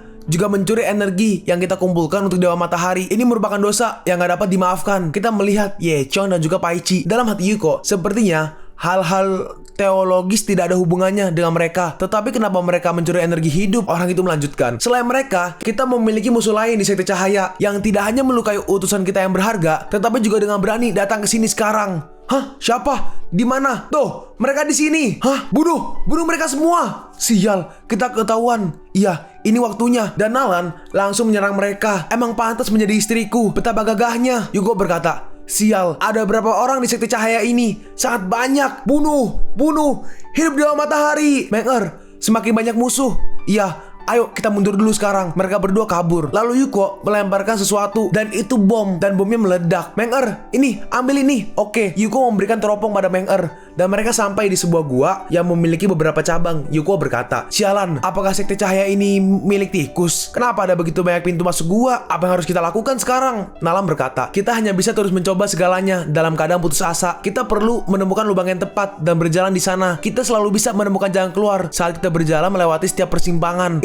Mereka di sini. Astaga. Dan tiba-tiba ada yang menarik mereka berdua. Lalu kedua orang itu menyalakan lilin. Saat dilihat, Yuko lama gak bertemu. Ternyata itu adalah Xianchen dan juga Yue Chen. Xianchen, Yue Chen, Yuko, pria jahat. Yuko berkata, aku percaya kau telah membaik sejak kita terakhir bertemu. Xianchen berkata, apakah berat badanmu turun? Kakak Nalan, gak apa-apa. Udah lama sekali. Dalam hati Yuko, istriku terlalu perhatian. Yuko bertanya, ngomong-ngomong, kenapa kalian di sini? Ceritanya panjang. Setelah kematian ayahku, keluarga Yun jauh lebih lemah dari sebelumnya. cepat atau lambat, tinggal di ibu kota akan membuat kita dihabisi oleh beberapa keluarga besar lainnya. Jadi kami memimpin murid-murid dari keluarga Yun pergi ke tanah asing menurut peta yang ditinggalkan oleh nenek moyang kami. Kami mengisolasi dari dunia luar dan berlatih di sana untuk sementara waktu. Murid-murid itu sangat kuat, gak butuh waktu lama bagi keluarga Yun untuk kembali ke puncak. Namun waktu yang baik itu tidak berlangsung lama. Suatu hari tiba-tiba sekelompok orang aneh berjubah merah menyerbu ke wilayah kami. Mereka membawa sesuatu yang disebut Virtual Stone. Hal itu mengendalikan semua orang, bahkan tidak terkecuali kami. Setelah dikendalikan oleh batu virtual, aku memasuki dunia yang gelap, diikuti oleh suara yang menyusahkan di pikiranku. Untuk beberapa alasan yang gak diketahui, kami melihat sosok satu sama lain dalam kegelapan. Akhirnya, kami menahan suara itu hingga kami menjadi sadar. Kami terbangun di sekte dan mencoba melarikan diri. Kami menemukan bahwa kami gak bisa meninggalkan gunung ini. Ini pasti disebabkan oleh Virtual Stone. Oleh karena itu, kami memutuskan untuk mencari tahu orang-orang ini dan juga potensi sekte. Ngomong-ngomong, orang-orang itu adalah orang yang telah dicuci otaknya oleh Virtual Stone. Dan mereka yang sadar adalah utusan sekte tersebut. Jadi begitu. Apa kau tahu cara untuk menghancurkan Virtual Stone-nya? Xianchen yang kiri. Ya, gue nggak tahu ya. Harusnya Xianchen yang kiri sih. Yang kanan Yue Chen. Xianchen berkata, jika batu virtual bisa dihancurkan, mungkin orang yang dikendalikan bisa sadar kembali. Yue Chen berkata, dan tanpa pria jahat ini, hal ini nggak bisa dilakukan. Dewa Matahari yang Maha Kuasa, tolong berikan cahaya bagi dunia. Dosa-dosa dari penghujat akan disucikan dengan kekuatan dan darah. Puja Dewa Matahari. Lalu tiba-tiba Liuko berteriak menggunakan apa sih? Toa, pakai toa. Nah, dasar Dewa Matahari konyol. Kau orang yang gak beruntung. Kau adalah sesuatu yang lebih buruk daripada babi dan anjing. Hah? Siapa itu? Hei, apa yang kalian lihat? Kalian juga bodoh. Kerang yang mengikuti ikan dan berpura-pura menjadi cucu ke-8 raja kakekmu. Aku berdiri di sini hari ini. Ada semacam hal yang akan kucoba. Suasana hening sebentar. Lalu berani-beraninya menghina Dewa Matahari.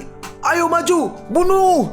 Dalam hati Yuko, sialan, aku gak bisa melakukan ini. Bagaimana caranya keluar dari sini? Awas, jangan biarkan dia kabur. Itu, mereka telah pergi jauh. Iya, ayo, manfaatkan momen ini sekarang juga. Kakak, ini harusnya cukup kan? Yuko tampaknya sangat tertekan. Dia terlihat sangat sedih. Iya, kalau kamu ingin meledakannya, kau harus meledakannya dengan kuat. Biarkan semuanya meledak. Dalam hati Yuko, banyak batu spiritual telah dihabiskan.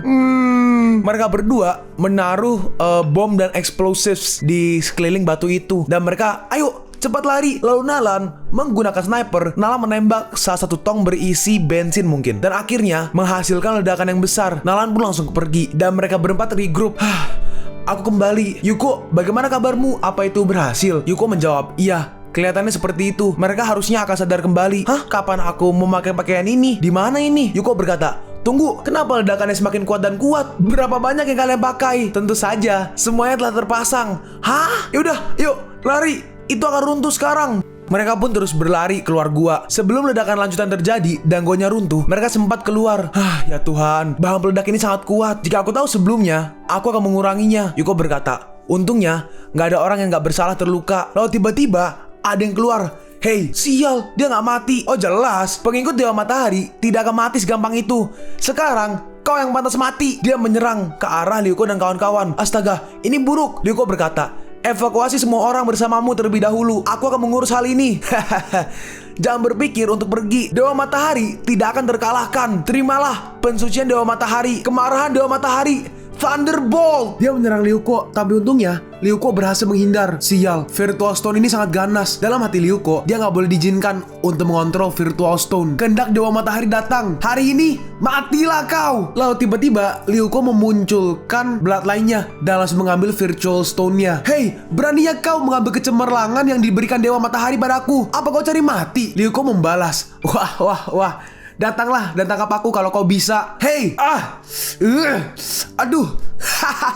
Bahkan kau nggak bisa mengambil batu ini. Benar-benar pemula. Iya, saatnya mengakhiri semua ini. Tapi Liuko dengan cepat, dia mengambil pedangnya dan langsung menyerang orang itu. Dan dia pun langsung tewas terbelah dua. Dalam hati Liuko, ini menjadi sangat menarik. Kelihatannya, Virtual Stone sementara ini meningkatkan kekuatan spiritualnya. Hah? Lalu kita sekarang melihat Yuko pergi ke rumah rahasia Ci. Ci Wushuang berkata, pemilik keluarga Yun, kau kembali. Xianchen merespon, kepala keluarga Ci sudah lama sekali. Yuko berkata, sekarang bukan waktunya untuk berbicara. Ayo pergi dan temui Poison King dahulu. Kita melihat Raja Racun masih dalam keadaan pingsan. Xianchen berkata, gak terduga, Bahkan Poison King dikendalikan oleh Virtual Stone. Raja Obat berkata, Leontin Giok ini dapat memblokir pengaruh batu virtual. Maka dengan obat penyulingan Leontin Giok ini seharusnya bisa melepaskan kendali pada Poison King. Nah, itu hebat. Oke, ini semuanya gimana? Apa itu cukup? Itu pasti cukup untuk menyelamatkan orang tua ini. Nalan Meng berkata, saat ini begitu banyak orang di Wutian yang terkendali. Leontin Giok kecil ini terlalu sedikit. Sepertinya kita harus memikirkan sesuatu yang lebih hebat. Lalu mereka mulai membunuh orang-orang dari Sekte Cahaya.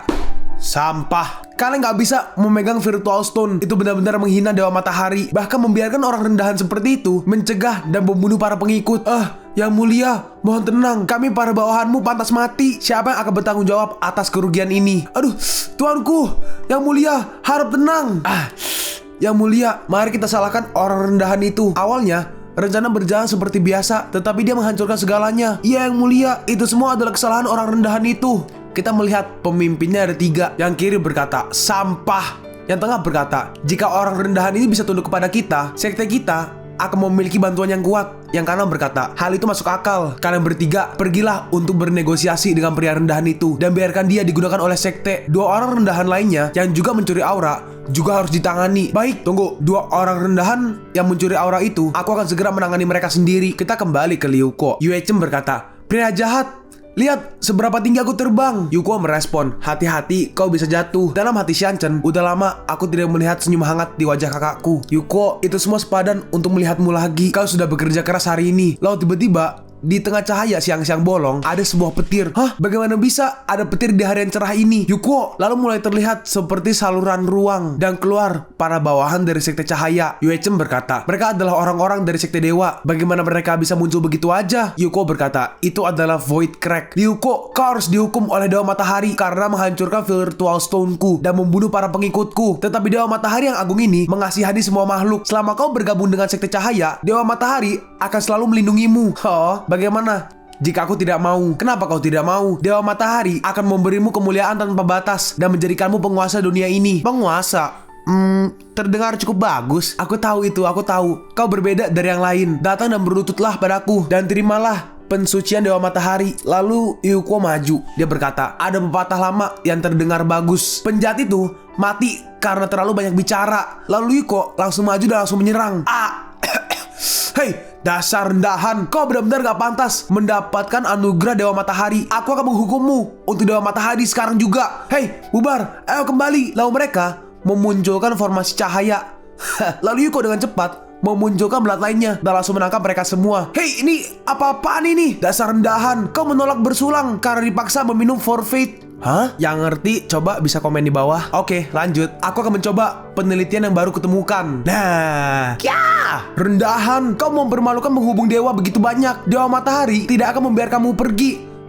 Gitu. Lalu Yuko terus mengayun-ayunkan mereka sampai 30 menit. Yuko berkata, ya udah, kalian bisa pergi dari sini. Kau, tunggu aku. Dewa Matahari tidak akan membiarkanmu pergi. Kalau kau ingin pergi, cepatlah pergi. Atau aku akan memasukkan celana itu tepat di mulutmu. Kalau kau mengatakan sesuatu lagi, mereka pun langsung kabur. Sekarang kita melihat ke Yechong dan juga Paichi. Mereka sedang ada di Virtual Stone. Dalam hati Paichi, kekuatan spiritual dari Virtual Stone itu sangat luar biasa. Dan itu gak akan lama lagi sebelum 1000 hantu benar-benar terbangun. Lalu bloodline-nya Paichi berkata, hati-hati, kekuatan misterius itu akan datang. Apa? Lalu muncul salah satu pemimpin dari sekte cahaya. Dia berkata, apakah orang-orang rendahan juga layak ikut campur dengan kemuliaan ilahi Dewa Matahari? Dan dia langsung menyerang Yechong dan juga Paichi. Mereka berdua pun terhempas. Yechong berkata, sial, itu hampir poin terakhir, itu mengganggu. Paichi berkata, orang-orang yang datang ini, mereka nggak lemah, kita nggak bisa memaksanya. Brengsek, matilah untukku.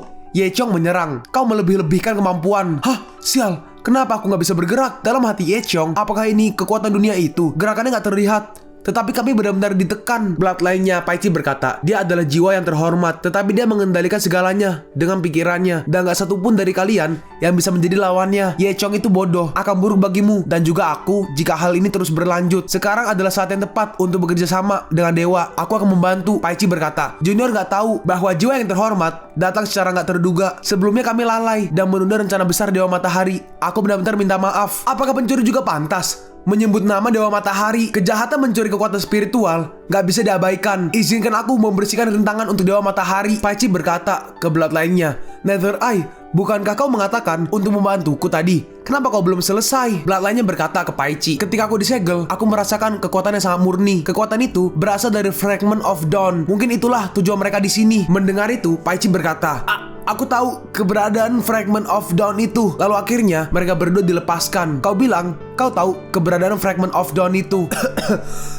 Pencurian kekuatan spiritual adalah kesalahan kita berdua. Aku, Paichi Shan, bersedia bergabung dengan kultus Dewa Matahari untuk menemukan puing-puing yang berserakan di Hautian untuk Dewa Matahari. Ye Chong berkata, aku juga ikut bergabung. Dalam hati Ye Chong, bagaimana Paichi Shan ini tahu banyak tentang sekte ini. Gak semua orang yang ingin bergabung di sekte Dewa Matahariku bisa bergabung langsung. Jika Anda ingin mengetahui lokasi persis dari fragment tersebut, aku harus pergi ke suatu tempat. Si pemimpin bertanya, apa kau mengulur waktu? Paichi menjawab, saat ini Hautian gak lagi bisa terus memberikan kekuatan spiritual untuk fragment di tangan yang mulia. Tempat itu memiliki populasi yang besar dan merupakan tempat yang sangat baik untuk mengumpulkan roh. Gak hanya dapat mengumpulkan roh, tapi juga menemukan keberadaan fragment sehingga Anda dapat membunuh 2 burung dengan 1 batu. Pemimpinnya berkata, dengan cara ini aku akan mempercayaimu sekali. Kalau kau bertindak di luar itu, aku pasti akan membuatmu merasakan kematian. Moyang, pergilah bersama mereka. Baik, dalam hati si pemimpin, pria rendahan ini sepertinya mengenal kita dengan baik. Apa identitasnya dan apa tujuan dia? Aku akan memenuhi harapan Anda. Akhirnya, orang-orang dari sekte cahaya pun pergi. Saat bagus, ini berhasil. Tunggu aja kesempatan untuk meraih Fragment of Dawn dan kau akan bisa mendapatkan kekuatan yang kau inginkan. Yuko bertanya, Raja Obat, apakah benda ini benar-benar bisa membangunkan orang-orang Wutian? Raja Obat menjawab, Leontin Gyok ini mengandung unsur rumput pemburu jiwa yang sudah lama punah. Seharusnya nggak ada masalah. Lalu akhirnya Raja Racun pun bangun. Aku benar-benar tidur cukup lama kali ini. Loh, bukankah ini permaisuri pengobatan atau Raja Obat? Apa yang membawamu ke sini? Lalu Raja Obat langsung memeluknya.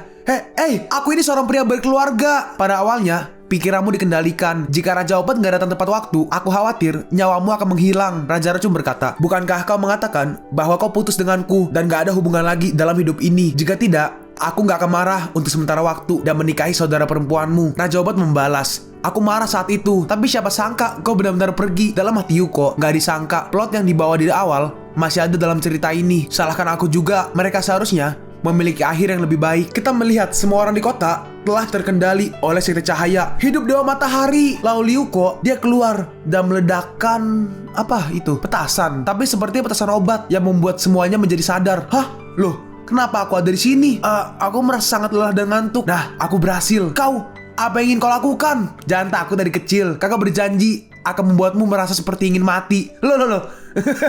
Nalan Meng berkata, dia hanya dicuci otak oleh agama teologis. Ini cukup menyedihkan baginya. Jangan khawatir, gak akan ada masalah besar dengan adanya Raja Obat. Nah, berhasil. Hidup Dewa Matahari. Yuko berkata, katakan padaku, apa tujuanmu? Di mana Virtual Stone yang tersisa? Isi daya Fragment of Dawn. Biarkan Dewa Matahari datang ke dunia ini. Virtual Stone tersebar di banyak tempat. Kita melihat di perguruan tinggi Tianfu. Yuko berkata, aku sangat merindukan hari-hari di sini pada masa lalu. Aku bisa makan roti kukus sesuka hati. Si Ancem berkata, ini gak serius. Ayo temukan Sushi.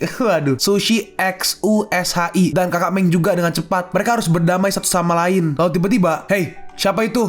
Ciko, ini kami. Saudara Ling Huang. Saudara Ling Huang, apa yang terjadi? Ling Huang menjawab, sebelumnya beberapa orang yang mengaku beragama datang dan menguasai seluruh kampus. Apakah para pendahulu tahu di mana batu virtual yang bisa mengendalikan pikiran orang-orang? 1 hari yang lalu, Virtual Stone dipindahkan oleh Paichi Shan dan orang-orang beragama. Apa? Lalu tiba-tiba handphonenya Yuko berbunyi. Yuko ditelepon oleh Nalan Meng. Nalan Meng berkata, Yuko, aku tidak menemukan keberadaan Virtual Stone. Hanya ada lingkaran sihir yang indah. Mungkinkah itu? Kita sekarang pergi ke perbatasan Taikin. Kita melihat batu virtual yang sangat besar yang dijaga oleh para pengikut dari sekte cahaya. Seorang prajurit berkata, mereka telah datang. Batu besar itu berupa Virtual Stone. Bagaimana jika kita juga dikendalikan? Apa yang harus kita lakukan? Seorang lagi berkata, jangan khawatir, kita memiliki red crystal yang disiapkan oleh Tuan Xiang. Berhenti! Jangan salahkan kami karena bersikap kasar. Kalau kau mendekat, lalu si pemimpinnya menyerang mereka dan langsung membunuh mereka semua. Sekarang kita melihat seekor burung yang sedang dikendarai oleh Yuko, Nalan, Xianchen, Yuechen, Ci Wushuang, Raja Obat, Raja Racun, dan juga si kakek pohon. Loh, bisa berbentuk manusia, bisa berubah bentuk guys. Nalan berkata, maksudmu sekte itu telah mengubah tujuannya ke Taikin? Yuko berkata,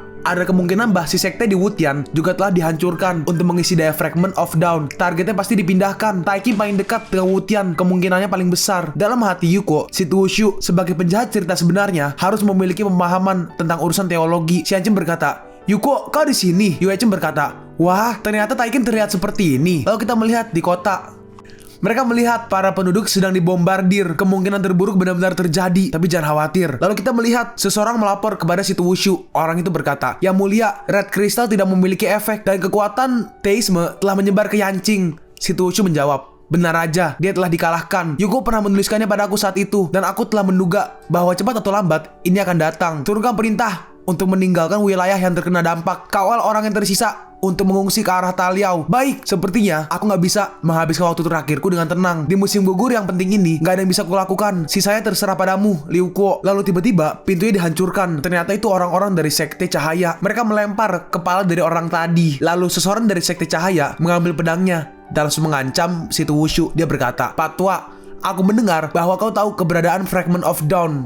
Aku takut aku akan mengecewakanmu. Aku tidak tahu mengenai Fragment of Dawn yang kau katakan." "Oh, benarkah? Aku ingat kau memiliki seorang putri, iya kan? Aku tahu di mana kau menyembunyikannya. Kalau kau nggak mengatakan apa-apa, binatang, beraninya kau!" Wanita yang depan berkata, "Apakah dia benar-benar mengetahui keberadaan Fragment of Dawn?" Paichi menjawab, "Dengan 20.000 hati, pencuri tua ini mengetahui lebih banyak hal daripada yang dapat kau bayangkan." Si Bloodline-nya berkata, "Itu nggak baik, ambil setengah langkah ke kiri." Hah? Lalu tiba-tiba muncul Bloodline dari Liu Kuo.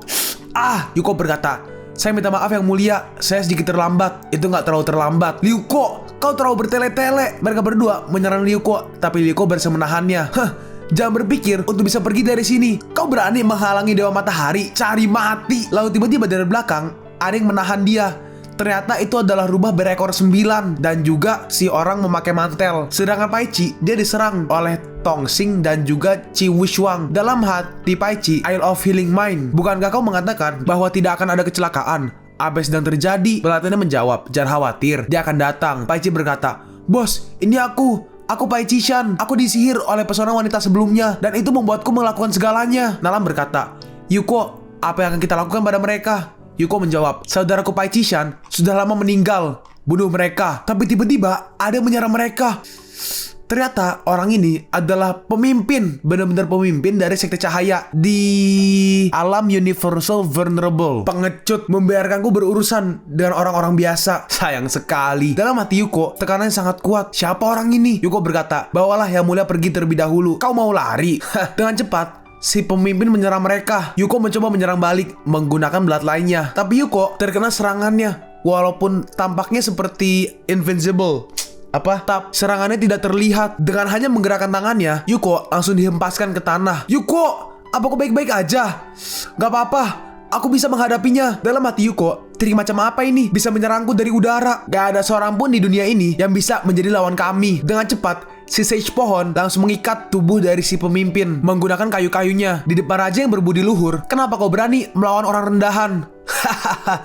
Wooden Man menarik. Dengan satu serangan, Wooden Man langsung terbelah menjadi 2. Sage! Dan si pemimpin dari jauh, dia menggenggam leher Liu Kuo. Dia berkata, "Orang kelas bawah sepertimu gak pantas mendapatkan restu dari Dewa Matahari. Anakku, jangan lupakan aku." Lalu si Wushu bertransformasi ke mode perang. Orang ini meremehkan Taikin pada tahun-tahun itu. Paichi langsung bersujud. Paichi berkata, "Yang mulia, tolong maafkan aku gak sengaja kehilangannya." Ternyata Liu Kuo berhasil kabur. Yang terpenting sekarang adalah keberadaan fragmen tersebut yang mulia. Lebih baik untuk melihat apa yang tertulis di dalam peralatan itu.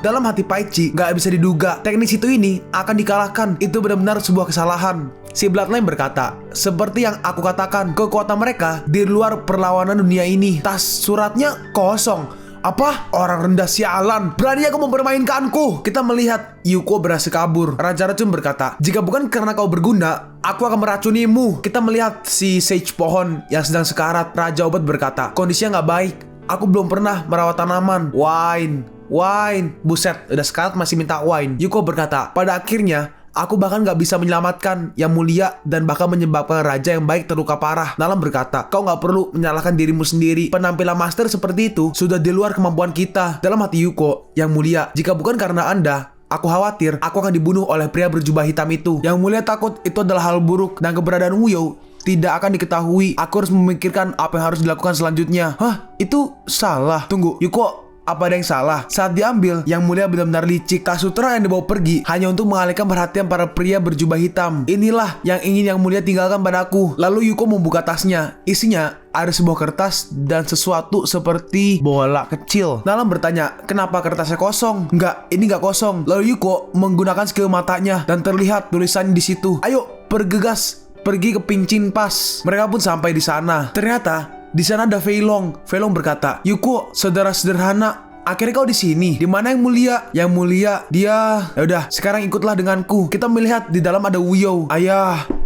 silakan masuk. Nona Wuyo, cepat lihatlah siapa yang datang. Wuyo, kakak Yuko. Kakak Yuko, di mana ayahku? Bukankah ayahku mengatakan bahwa dia akan pergi kembali bersamamu? Yuko menjawab, maafkan aku gagal melindungi Yang Mulia untuk kembali. Ayah, dalam hati Yuko, aku tidak akan pernah membiarkan pengorbanan Yang Mulia sia-sia seperti ini. Sekte Cahaya, kalian akan membayar harganya. Sekarang kita melihat di benteng Pincin Pas di sebuah ruang konferensi mungkin. Jika itu benar seperti yang kau katakan, maka jumlah total orang yang hadir mungkin gak ada artinya lagi bagi Yang Mulia. Saat ini, saatnya untuk mencari tahu tentang fragmen itu dan tujuan pengumpulannya.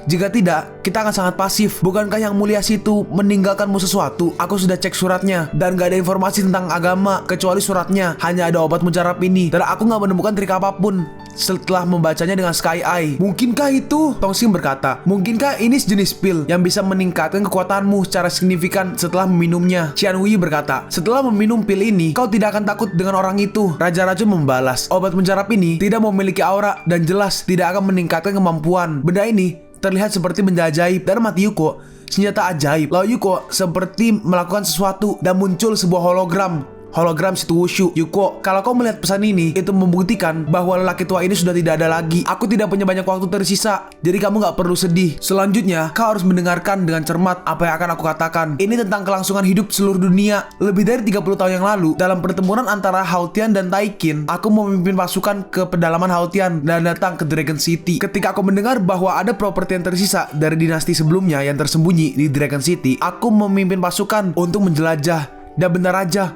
makam itu ditemukan. Di dalam makam itu ada sebuah lorong. Aku mengikuti jalan menuju dunia bawah tanah yang misterius. Di sini penuh dengan binatang aneh yang belum pernah terlihat sebelumnya. Setelah beberapa putaran dan belokan, aku bertemu dengan seorang lelaki tua misterius. Lelaki tua itu menyebut dirinya wali sebagai penjaga harta bernama Fragment of Dawn. Benda ini adalah penopang keberadaan seluruh dunia. Setelah diambil, seluruh dunia akan hancur. Tujuan dari Sekte Cahaya adalah untuk mengambil Fragment of Dawn dalam upaya untuk membawa kembali Dewa Matahari ke dunia. Liuko, kau harus bergegas untuk mendapatkan Fragment of Dawn sebelum Sekte Cahaya berhasil mendapatkannya dan selamatkan orang-orang di dunia ini. Kau hanya Dewa Matahari. Dalam hati Yuko, tapi kenapa Yang Mulia mengatakan hanya aku yang bisa melakukannya? Apa yang aku alami sekarang telah melenceng dari alur asli ceritaku, dan kedatanganku juga disebabkan oleh kemarahan Raja Neraka karena aku telah mengubah tatanan dunia dan menjadikan aku orang yang mencegah malapetaka terakhir. Nalam berkata, bagaimanapun juga kita harus menghentikan Sekte Cahaya. Xianchem berkata, mereka nggak boleh dibiarkan terus merugikan rakyat. Yuko berkata, permaisuri pengobatan atau Raja Obat, bagaimana kabar Raja yang berbudi luhur sekarang? Akar rumput busuk telah sembuh setelah minum 2 botol wine.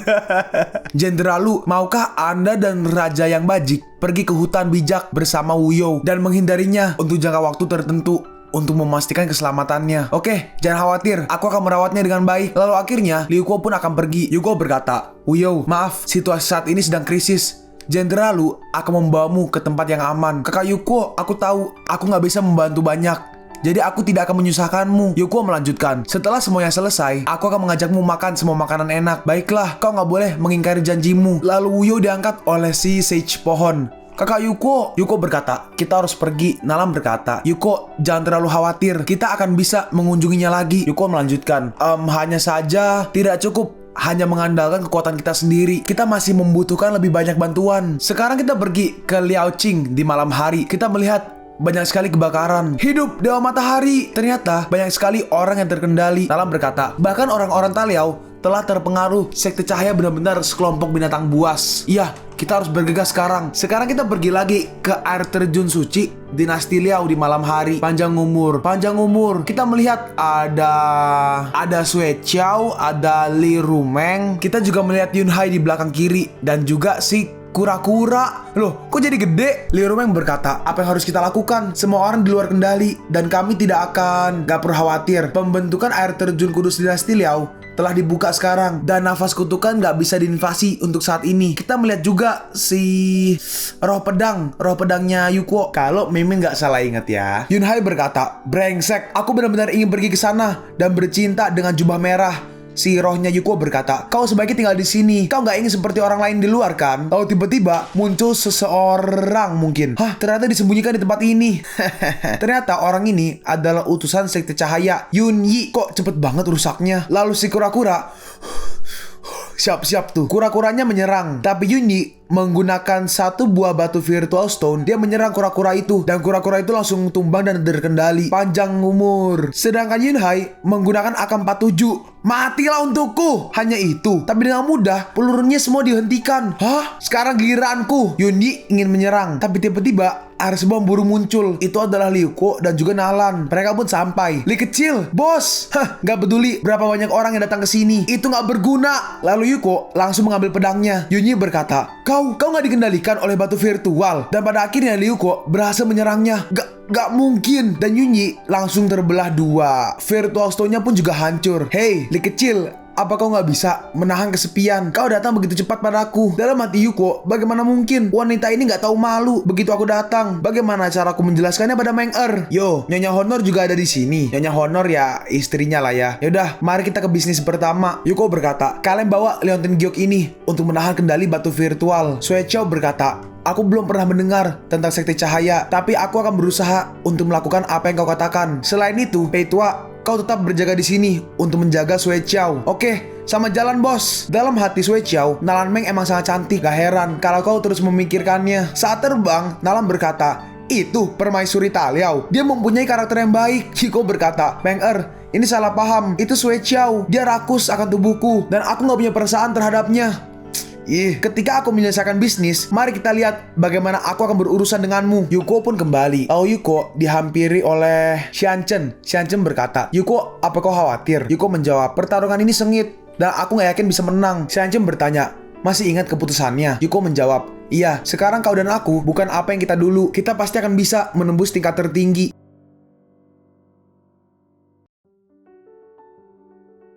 Xianchen berkata, benar aja, itu gak berhasil. Sangat sulit untuk menembus lapisan keempat. Yuko berkata, jangan khawatir, kita bisa mencobanya berulang kali hingga menembusnya. Dalam hati Xianchen, mungkin bukan aku orang yang cocok. Lalu keesokannya, kita melihat Nalan. Nalan melihat ada dua benda, ada sebuah cincin dan juga sebuah gulungan kayaknya di meja dari Nalan. Sekarang kita melihat keluar, ada banyak sekali prajurit. Seorang prajurit berkata, bahkan Perdana Menteri sudah mati. Aku pikir kita nggak akan bisa bertahan. Iya, apa yang kita lakukan di sini? Kita akan mati juga pada akhirnya. Lalu Yuko keluar. Semuanya, aku tahu bahwa kematian Perdana Menteri telah memberikan pukulan besar bagi kita semua. Tapi sekarang, bukanlah waktunya untuk bersedih dan frustasi. Tanah air, kerabat, dan teman-teman kita semua menderita karena sekte cahaya. Bagaimana bisa kita menutup mata saat ini? Bagaimana bisa kita nggak berjuang untuk kerabat kita yang telah gugur? Seorang prajurit berkata, iya, kita nggak akan membiarkan Tuan berkorban. Kami nggak bisa menyerah. Kami akan melindungi tanah air kami. Tapi kita lemah. Bagaimana cara kita menjaga tanah air kita? Yuko menjawab, itu benar. Kekuatan kita sendiri nggak bisa mengalahkan mereka. Tapi selama kita bersatu dan menghubungkan semua kekuatan, kita pasti akan menang. Meng Er dan aku sudah pergi ke banyak tempat dan meminta bantuan ke banyak kekuatan. Aku harap kita semua bersatu dan pergi ke kota naga untuk melawan konspirasi sekte. Usir kelompok orang yang menyerbu rumah kita. Ya, usir sekte cahaya. Jaga tanah air. Sial, kelompok bajingan ini telah membunuh tuan kami. Kami pasti akan membalaskan dendam tuan kami. Itu benar. Dengan cara ini, kita akan mengepakkan senjata kita dan pergi ke kota naga. Kita sekarang pergi ke Yuko, Pai Chishan, dan pemimpin sekte yang wanita. Salah satu ketua dari sekte cahaya, bukan pemimpin. Ketuanya berkata, belum tembus, sayang sekali. Ye Chong berkata, Venerable, segera aku akan menerobos. Nah, di sini kita melihat si pemimpin yang kiri. Dia berkata, kalau kau belum menemukan keberadaan fragment, keberadaan kau nggak berharga. Pai Chi berkata, Tuan, aku punya cara lain. Si Tushu pasti telah memberitahu Liu Kuo tentang fragment itu. Kita hanya perlu bertahan di kota naga. Kau masih mau menunda? Yang terhormat, tolong ampuni hidupku. Lalu ada seseorang berkata, aku pikir kita bisa menggunakan rencana ini. Aku merasa ini semakin menyenangkan.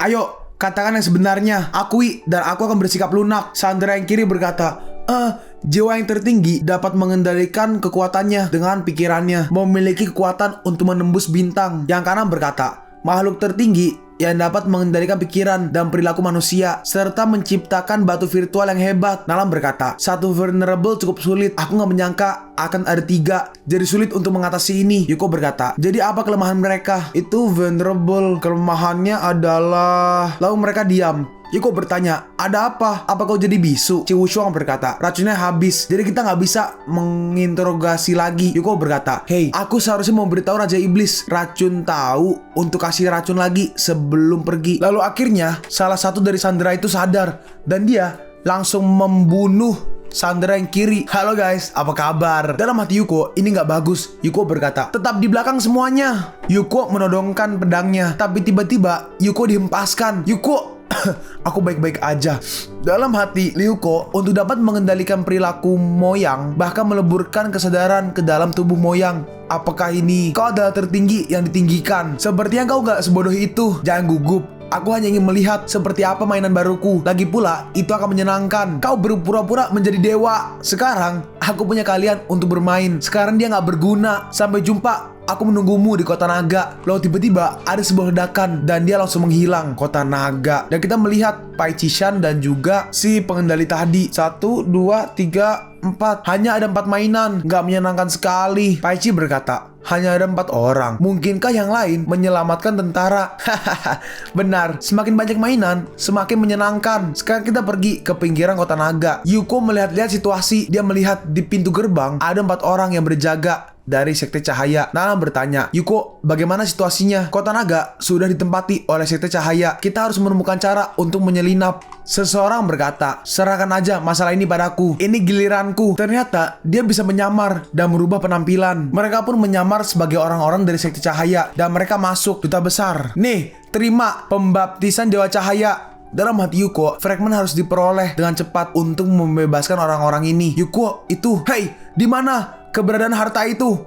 Aku nggak tahu apa-apa sama sekali. Ternyata itu adalah Wang Lawu yang cewek tapi dipanggil Yuko cowok. Bagi yang ingat, dalam hati Yuko, itu adalah Wang Lawu. Itu adalah Raja Kong Barbie yang aku temui ketika aku pertama kali tiba di kota naga. Dia adalah alasanku menemukan makam master besar terakhir kali. Dan aku melihat bahwa dia memiliki sesuatu untuk dikatakan tentang harta karun kota naga. Yuko berkata, garis di gang itu, kita harus menyelamatkannya. Hah? Itu wanita. Jadi kau benar-benar ingin mengambil resiko untuk menyelamatkannya. Penyamaran kita akan terungkap. Lau adalah anggota kota naga. Dia pasti mengetahui beberapa petunjuk. Kita harus melakukan sesuatu. Kalau kau nggak ingin digunakan oleh Dewa Cahaya, maka kau tidak pantas hidup. Orang dari sekte ingin menyerang, tapi tiba-tiba dia dibunuh dari belakang oleh Nalan Meng. Saudara Wu, apa kau baik-baik aja? Saudari Meng Nalan berkata, ini bukan tempat untuk berbicara. Ayo pergi dulu. Lalu Yuko mengeluarkan granat dan juga bom asap, dan Yuko meledakannya untuk kabur. Yuko berkata, gak ada yang akan mengejar kita untuk sementara waktu. Saudara Wu, tunggu. Lalu Yuko mengeceknya. Yuko berkata, meridiannya semua rusak. Aku takut. Saudara Wu berkata, saudari Meng jangan merasa buruk. Ini adalah harta karun yang diwarisi dari nenek moyangku. Terkait dengan harta karun kota naga, jangan biarkan orang jahat lain mengambilnya. Lalu akhirnya Lawu pun meninggal. Lawu, Yuko berkata, kita harus bergegas mencari pecahannya. Jangan sampai Wang Lawu dan pengorbanan mereka sia-sia. Selanjutnya, kita harus mengikuti peta harta karun kota naga yang menunjukkan lokasi ini. Tunggu, lokasi yang ditunjukkan oleh peta kebetulan candi ini. Lalu mereka mulai mencari-cari. Lalu Yuko nggak sengaja menginjak sesuatu dan muncul sebuah seperti pintu naga. Awas, mundur. Lalu Yuko memencetnya dan muncul tangga yang misterius. Tangga rahasia lah, Yuko berkata. Akhirnya kita menemukannya. Tapi ternyata mereka ditonton oleh si orang dari Sekte Cahaya dari langit. Main petak umpet, tapi kamu terlihat. Mereka pergi ke Catacombs kota naga. Catacombs itu kayak semacam lorong, tapi yang isinya mayat-mayat. Udara sangat lembab dan ada bau busuk. Ci Wushuang berkata, kenapa ada tulang putih di mana-mana? Hati-hati, banyak jebakan yang terkubur di makam ini. Dalam hati Ryuko, sekarang ceritanya telah banyak berubah. Aku gak yakin apa yang akan kita temukan. Aku khawatir tulang putih ini adalah sisa-sisa perampok kuburan. Nalam berkata, Yuko, aku merasa ada yang gak beres di sini. Yuko berkata, nah, ini bukan tempat yang harus kita tinggali. Kita harus menemukan pecahannya cepat mungkin. Dari belakang, tiba-tiba ada tangan tulang yang menyerang ke arah Ryuko. Tapi Ryuko dengan cepat menghancurkannya. Yuko berkata, bagaimana kerangka ini hidup kembali? Ci Wushuang berkata, aku sebelumnya telah mendengar bahwa formasi animasi untuk membangkitkan orang mati akan diaktifkan ketika orang masuk. Hei kalian, itu lihat lautan kerangka. Ya udah, coba ini. Lalu Yuko mengeluarkan grenade launcher dan Yuko meledakkannya ke kerangka-kerangka itu. Hah? Tunggu. Apa ini? Kerangka itu padahal jelas-jelas sudah hancur, tapi tiba-tiba mereka bergabung lagi. Yuko, lihat tulang-tulang ini terlihat gak beres. Sekarang menjadi sangat besar dan seperti ada sebuah harta karun di tengahnya. Ada sebuah kotak lah. Tidak bagus. Potongan kerangka ini mulai melebur. Ini belum pernah terjadi sebelumnya. Yuko berkata, sepertinya kita berada di tempat yang tepat. Lalu Yuko mulai menyerang mereka, tapi gak berdampak sama sekali. Ayo, pergi. Oke, mereka pun mulai kabur. Si kerangka menyerang. Lalu tangannya hancur. Tapi setelah itu, tangannya beregenerasi lagi. Apa? Dan si kerangka langsung menyerang. Yuko berkata, bagian yang dirusak dapat dipulihkan kembali. Ini sulit. Hah? Itu? Lalu Yuko melihat kotak yang ada di tengah-tengah, di bagian pelvis. Yuko maju. Kerangkanya menyerang, tapi Yuko berhasil menghindarinya. Yuko! Lalu Yuko lompat dan dia pergi ke kotak itu menggunakan seperti semacam apa itu, senjata kecil ya. Yuko langsung menariknya dan kerangkanya pun langsung mati.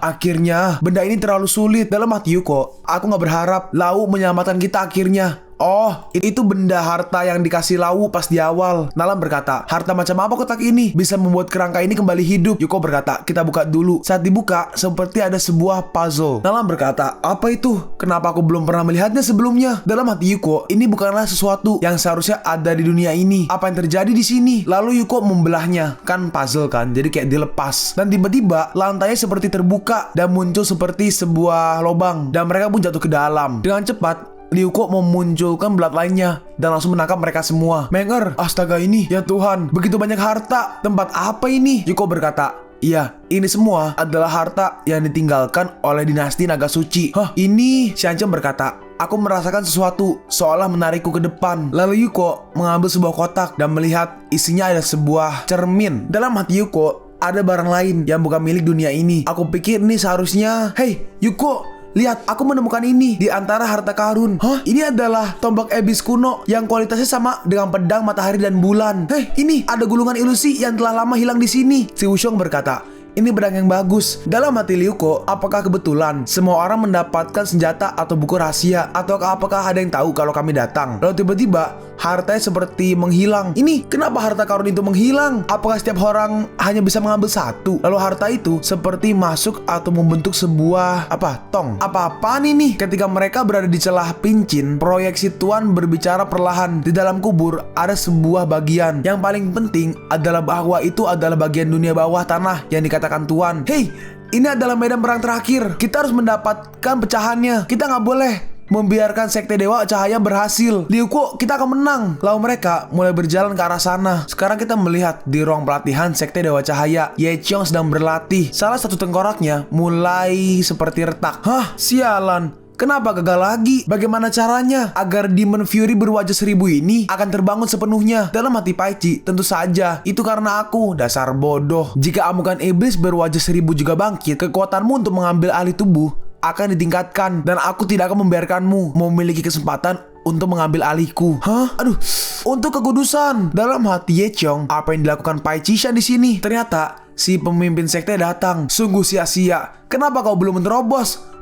Yang mulia, aku, orang-orang di duniamu sampah semua. Ye Qiong ditampar. Pai Qi berkata, saya bertanya-tanya apa hal penting tentang kehadiran Anda di sini. Si pemimpin berkata, beberapa orang yang lebih rendah telah menemukan keberadaan fragmen itu. Saatnya bergerak. Setelah Liu Ko jalan ke arah portal yang tadi, kita melihat Liu Ko tertidur dan dia bangun. Hah? Aneh, kenapa aku tidur? Kemana Menger dan yang lainnya? Apakah portal itu membawa kita ke lokasi yang berbeda? Hah? Bunga apa ini? Lalu tiba-tiba ada sebuah monster besar keluar yang langsung menyerang Liu Ko. Tapi untungnya Liu Ko berhasil menahannya. Liu Ko mencoba menyerang, tapi nggak berdampak apa-apa. Lalu monster itu membuka mulutnya dan menyerang Liu Ko. Tapi Liu Ko untungnya berhasil menahannya. Serangan normal tampaknya nggak bisa menyebabkan kerusakan pada binatang itu. Energi spiritual ini terkonsentrasi pada bunga. Mungkinkah binatang itu melindungi bunga itu? Lalu si monster itu mulai menyerang lagi. Nah, ada celah. Dengan cepat Liu Ko menyerang ke akar dari bunga itu. Lalu binatang itu pun langsung menyelam ke tanah. Kenapa kau kabur? Lalu tiba-tiba banyak sekali bunga yang kalau kalian tahu tuh yang kayak makan serangga, atau kalau kalian main Plants vs Zombie. Ini yang ini nih. Nah, bunga itulah. Tiba-tiba bunga-bunga itu muncul dan langsung menyerang Ryuko. Tapi Ryuko dengan cepat menggunakan pedangnya, dia memunculkan api dan langsung menyerang. Tapi ternyata bunga-bunga itu nggak terpengaruh. Bukankah aku baru aja membakarnya? Itu nggak ilmiah. Yaudah, karena ini masalahnya, lalu Ryuko membeli sesuatu dari sistem. Coba yang ini kalau begitu. Ryuko mengambil sebuah tong atau barel yang berisi mungkin apa ya? Semacam racun mungkin ya. Dan Ryuko menghancurkan barelnya dan mulai hujan racun itu. Dan akhirnya bunga-bunga itu pun kalah. Hey, saatnya untuk keluar. Monster itu keluar lagi dan Ryuko dengan cepat langsung membunuhnya, membelahnya menjadi dua. Aku harus bergegas mencari Meng-Er jika dia juga bertemu dengan binatang berbahaya seperti ini. Lalu sekarang muncul lagi lebih banyak binatang yang mengelilingi Ryuko. Sedangkan Nalan ternyata dia terluka diserang oleh monster. Ryuko, sepertinya aku nggak bisa melanjutkannya denganmu. Kau harus mendapatkan pecahannya dan menyelamatkan dunia. Lalu monster itu menyerang ke arah Nalan. Tapi dengan cepat Ryuko langsung maju. Yuko, nah kamu di sini. Aku datang. Yuko berhasil menyelamatkan Nalan. Dalam hati Nalan, setiap kali seperti ini kau akan tiba. Aku terlalu banyak menyeretmu. Mungkin aku benar-benar gak pantas. Kau berkorban begitu banyak. Dan akhirnya Ryuko pun berhasil membunuh monsternya. Di masa depan, tanpa aku, kau harus baik-baik aja. Dan tiba-tiba Nalan pingsan. Nalan, Meng-Er, tunggu, aku pasti akan menyelamatkanmu. Dengan cepat Ryuko mengeluarkan kotak-kotak obat. Tolonglah, segera bangun. Meng-Er, maaf, aku tidak melindungimu dengan baik. Kenapa? Apakah semua ini benar-benar gak bisa dihindari? Lalu tiba-tiba Nalan Meng menjatuhkan sebuah cincin dan cincinnya mulai bersinar. Ini Meng-Er, di mana kamu? Enggak, tolong, jangan tinggalkan aku. Terlihat Nalan Meng. Meng-Er, itu kamu. Aku minta maaf. Yuko, ada apa denganmu? Nggak apa-apa, rasanya seperti mimpi. Dalam mimpi, nggak peduli berapa banyak aku memanggilmu, kau nggak bisa bangun. Aku pikir aku akan kehilanganmu. Nalan berkata, Yuko, jangan menangis. Nalan, penampilan dan pakaian kamu sangat indah, bagaikan awan putih. Dan peoni harus datang dan berdandan untukmu. Kemarilah Meng-Er, aku akan memakainya untukmu. Meng-Er, bagiku, kau adalah hal terpenting di dunia. Dimanapun kau berada, aku akan menemukanmu. Aku juga akan menemukanmu. Akhirnya Nalan Meng pun sadar. Dalam hati Yuko, cincin semua sungai mengalir ke laut ini ternyata itu disiapkan untuk aku dan Meng-Er. Meng-Er, saya pasti akan mengubah akhir cerita di buku. Yuko, Meng-Er, kau baik-baik aja. Itu bagus. Kita sekarang pergi ke ujung ngarai peninggalan naga suci. Kita melihat ada banyak sekali kelelawar. Meng-Er, ayo coba trik itu. Iya, mereka berdua bekerja sama untuk membunuh kelelawar itu. Kelelawar itu pun tumbang. Nalan berkata, akhirnya sampailah kita di penghujung ngarai ini yang sangatlah panjang. Yuko berkata, ayo pergi, kita telah tertunda cukup lama. Mereka pun pergi. Tempat ini adalah... Lalu tiba-tiba ada sesuatu yang jatuh. Nalan berkata, Yuko, lihat ke sana. Kita melihat ada seorang kakek-kakek yang sedang bermain Otelo. Dalam hati Yuko, apakah ada orang yang tinggal di tempat rahasia ini? Mungkinkah lelaki tua ini adalah penjaga yang dikatakan Tuan? Yuko berkata, Senior, ini kita. Orang tua itu merespon, aku sedang menunggu seseorang untuk bermain catur denganku. Silahkan duduk. Dalam hati Yuko, mungkin dia bisa memberitahuku di mana letak pecahan-pecahan itu. Mereka pun mulai bermain. Kelihatannya sih bukan catur ya, tapi ya terserah translatornya lah. Lalu si kakek sambil menggerakkan satu pion, kakeknya berkata, aku tahu untuk apa kau di sini. Dalam hati Yuko, apakah dia tahu aku akan datang? Keadaan semakin asing dan asing. Orang tua itu melanjutkan, fragmen fajar adalah inti dari dunia ini, dan jika digunakan sembarangan, itu akan menyebabkan bencana yang gak terduga. Aku tidak bisa memberikannya langsung kepadamu. Izinkan aku bercerita dulu. Yuko merespon, Senior, tolong bicara. Ribuan tahun yang lalu, ada dewa iblis bernama Yama, kejam dan jahat, mengorbankan kedamaian 3 dunia dan 6 alam. Untuk menghentikan iblis neraka, para dewa dari semua lapisan masyarakat bersatu untuk menyegel kekuatan iblis dan membuatnya tertidur lelap. Namun, hilangnya Yama gak membawa kedamaian bagi dunia, dan para pengikutnya mengamuk di dunia, mencari pecahan yang dapat menghidupkan kembali iblis itu. Para pengikutnya membentuk sekte Dewa Cahaya, menggunakan keterampilan yang terlarang yang ditinggalkan oleh Yama untuk melakukan kejahatan. Mereka pun membuka portal ke dunia lain dan menyebarkan kekuatannya ke dunia lain. Tujuan utama mereka adalah mengumpulkan fragmen di berbagai dunia dan menggunakan kekuatan fragmen untuk membuka kunci segel Yama. Dalam hati Yuko, ternyata sekte cahaya itu bukan berasal dari dunia ini, melainkan berasal dari dunia lain. Yuko berkata, jadi bagaimana cara mendapatkan fragmen ini? Karena kamu adalah wali, kenapa kamu gak memberikan fragmen itu kepada mereka? Orang tua itu menjawab, jika kekuatan yang berlawanan muncul dan ada konflik antara keduanya, aku harus menyerahkan pecahan itu kepada pihak yang menang, yang merupakan hukum dunia ini. Meskipun aku egois, gak ada yang bisa kulakukan. Sebagai eksekutor, aku belum bisa mengintervensi semua ini. Oh, sepertinya kekuatan lawan telah datang. Apa? Kita melihat ada dua binatang yang pergi ke arah Ryuko dan juga Nalan. Demonic Beast itu mengarah ke sini. Hei, jangan menyerang orang yang salah. Hei, saudara ketiga, ini kami. Ternyata itu adalah Chi Wushuang dan juga si tukang nyamar. Dalam hati Ryuko, enggak, saudara kedua, mereka seharusnya bukan musuh. Jangan bilang. Sekarang ternyata muncul para tetua dan pemimpin dari sekte cahaya. Yuko berkata, sepertinya keberadaanku telah diawasi oleh beberapa orang terhormat. Dalam hati Yuko, kita bertemu lagi. Orang yang sedang duduk berkata, aku mendengarnya. Hadiah dari game ini adalah pecahannya. Kita juga melihat ada Pai Chishan dan juga Ye Chong. Aku akan membunuhmu. Ye Chong pun maju, tapi tiba-tiba si pemimpin menggerakkan tangannya dan Ye Chong langsung terhempas ke tanah. Dasar bajingan, jangan menghalangi jalanku. Nyahlah, Ye Chong. Sepertinya kau tidak baik-baik aja di situ. Kau, ketua yang kiri berkata, biarkan aku bermain dulu. Ketua yang kanan berkata, kalau Anda, tuanku, langsung turun tangan, apalagi yang harus kami mainkan. Si pemimpin berkata, biarkan kita pergi dulu dan kemudian kau bisa bergerak. Itu poin yang bagus. Akan kubiarkan mereka bermain denganmu dulu. Si patua dan si wanita, keduanya langsung maju. Yuko kaget. Hah? Cepat sekali, dan kedua orang itu langsung menyerang. Serangannya menghasilkan ledakan yang besar dan mereka terhempas mundur. Lalu menggunakan pedangnya, Yuko maju dan menyerang, tapi si kakek berhasil menghindar. Lalu Nalan menggunakan tombaknya. Pergilah kau ke neraka. Tapi dengan cepat si kakek pergi ke belakang Nalan, manusia rendahan, dan Nalan terkena serangannya. Dengan cepat Ryuko langsung menangkap Nalan Meng-er, aku baik-baik aja. Kau bahkan gak terluka oleh pukulanku. Yuko membalas, tentu saja, itu karena cinta kami, Ultra High Repair Technology. Hah, sungguh bacotan yang manis. Lalu Yuko dan Nalan, mereka berdua menggabungkan serangan The Fourth Style of the Secret of Love and Concubinage, Everlasting and Unchanging. Dalam hati si kakek, langkah itu benar-benar memblokir teknikku. Nalan berkata, meskipun aku bisa menahan serangannya, aku masih gak bisa sepenuhnya menekannya. Yuko berkata, sepertinya itu hanya. Dengan cepat, mereka berdua berpisah dan langsung mengelilingi kakek itu. Hah, lonceng dan peluit. Lalu si kakek melihat sebuah bayangan.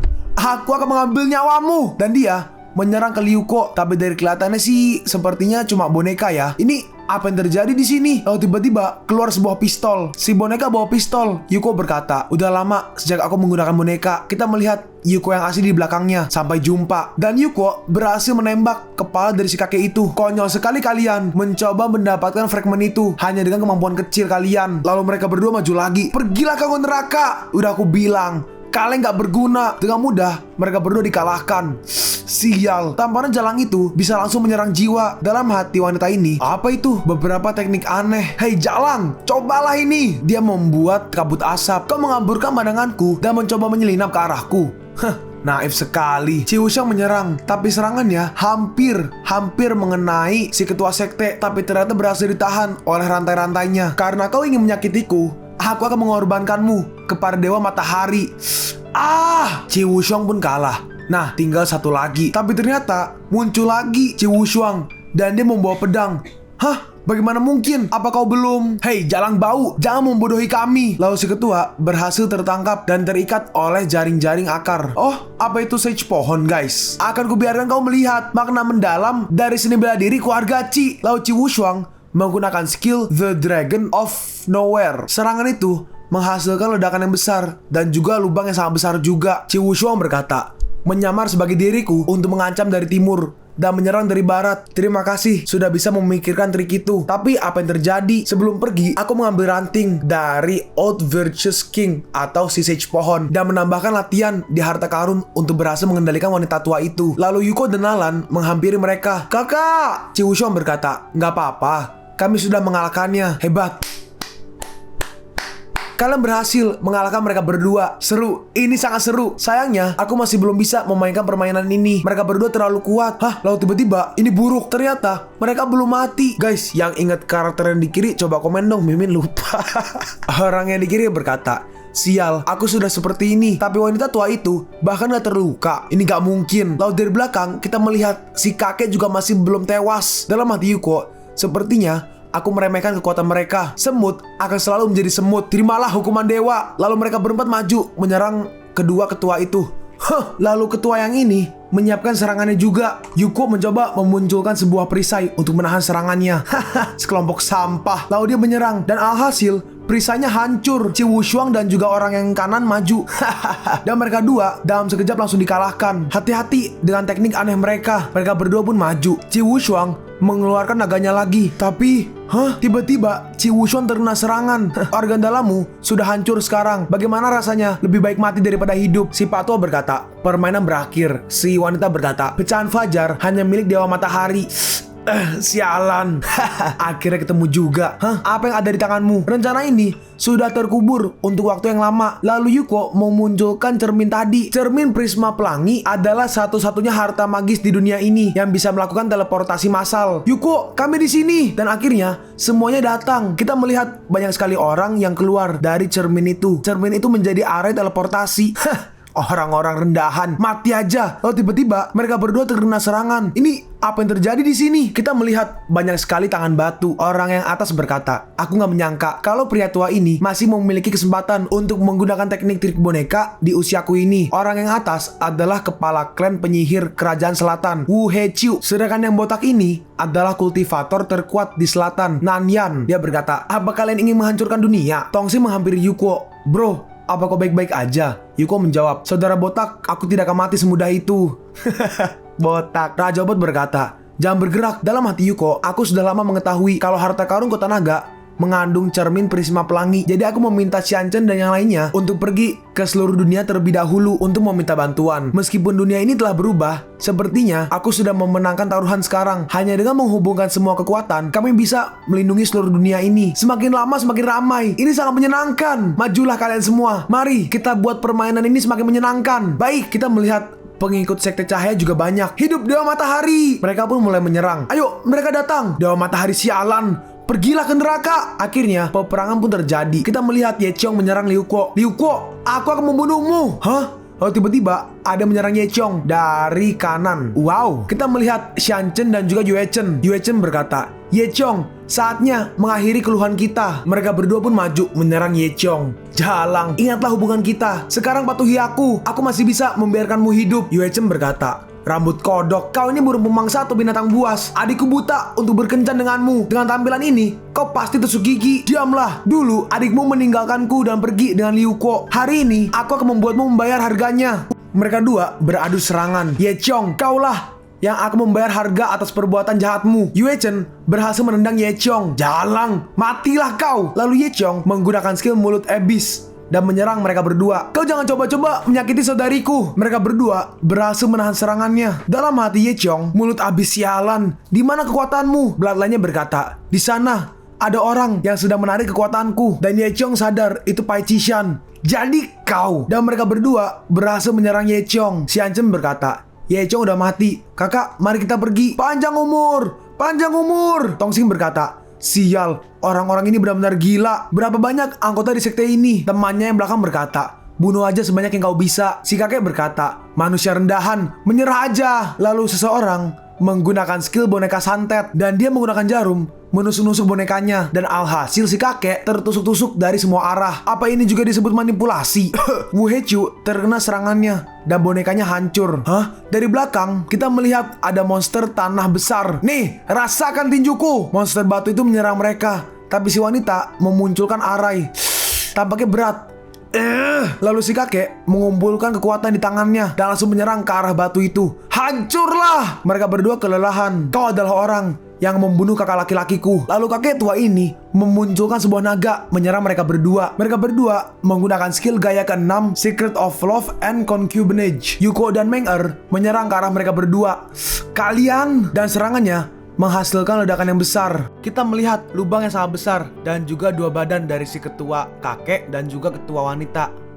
Fisiknya sangat kuat, bahkan sampai nggak bisa dihancurkan. Yuko berkata, biarkan aku yang menghancurkan mereka. Si ketua wanita berkata, menurutmu apakah ini udah berakhir? Si kakek menjawab, keagungan dari Dewa Matahari pasti akan menyebar.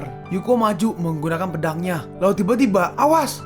Yuko tiba-tiba menyerang dirinya sendiri ke lehernya. Dengan cepat, Nala maju menghempaskan pedangnya. Tongxing berkata, kakak Yuko, bangun! Aku barusan dikontrol. Seseorang berkata, mereka kalah. Mereka beneran kalah. Apakah aku bisa masuk sekarang?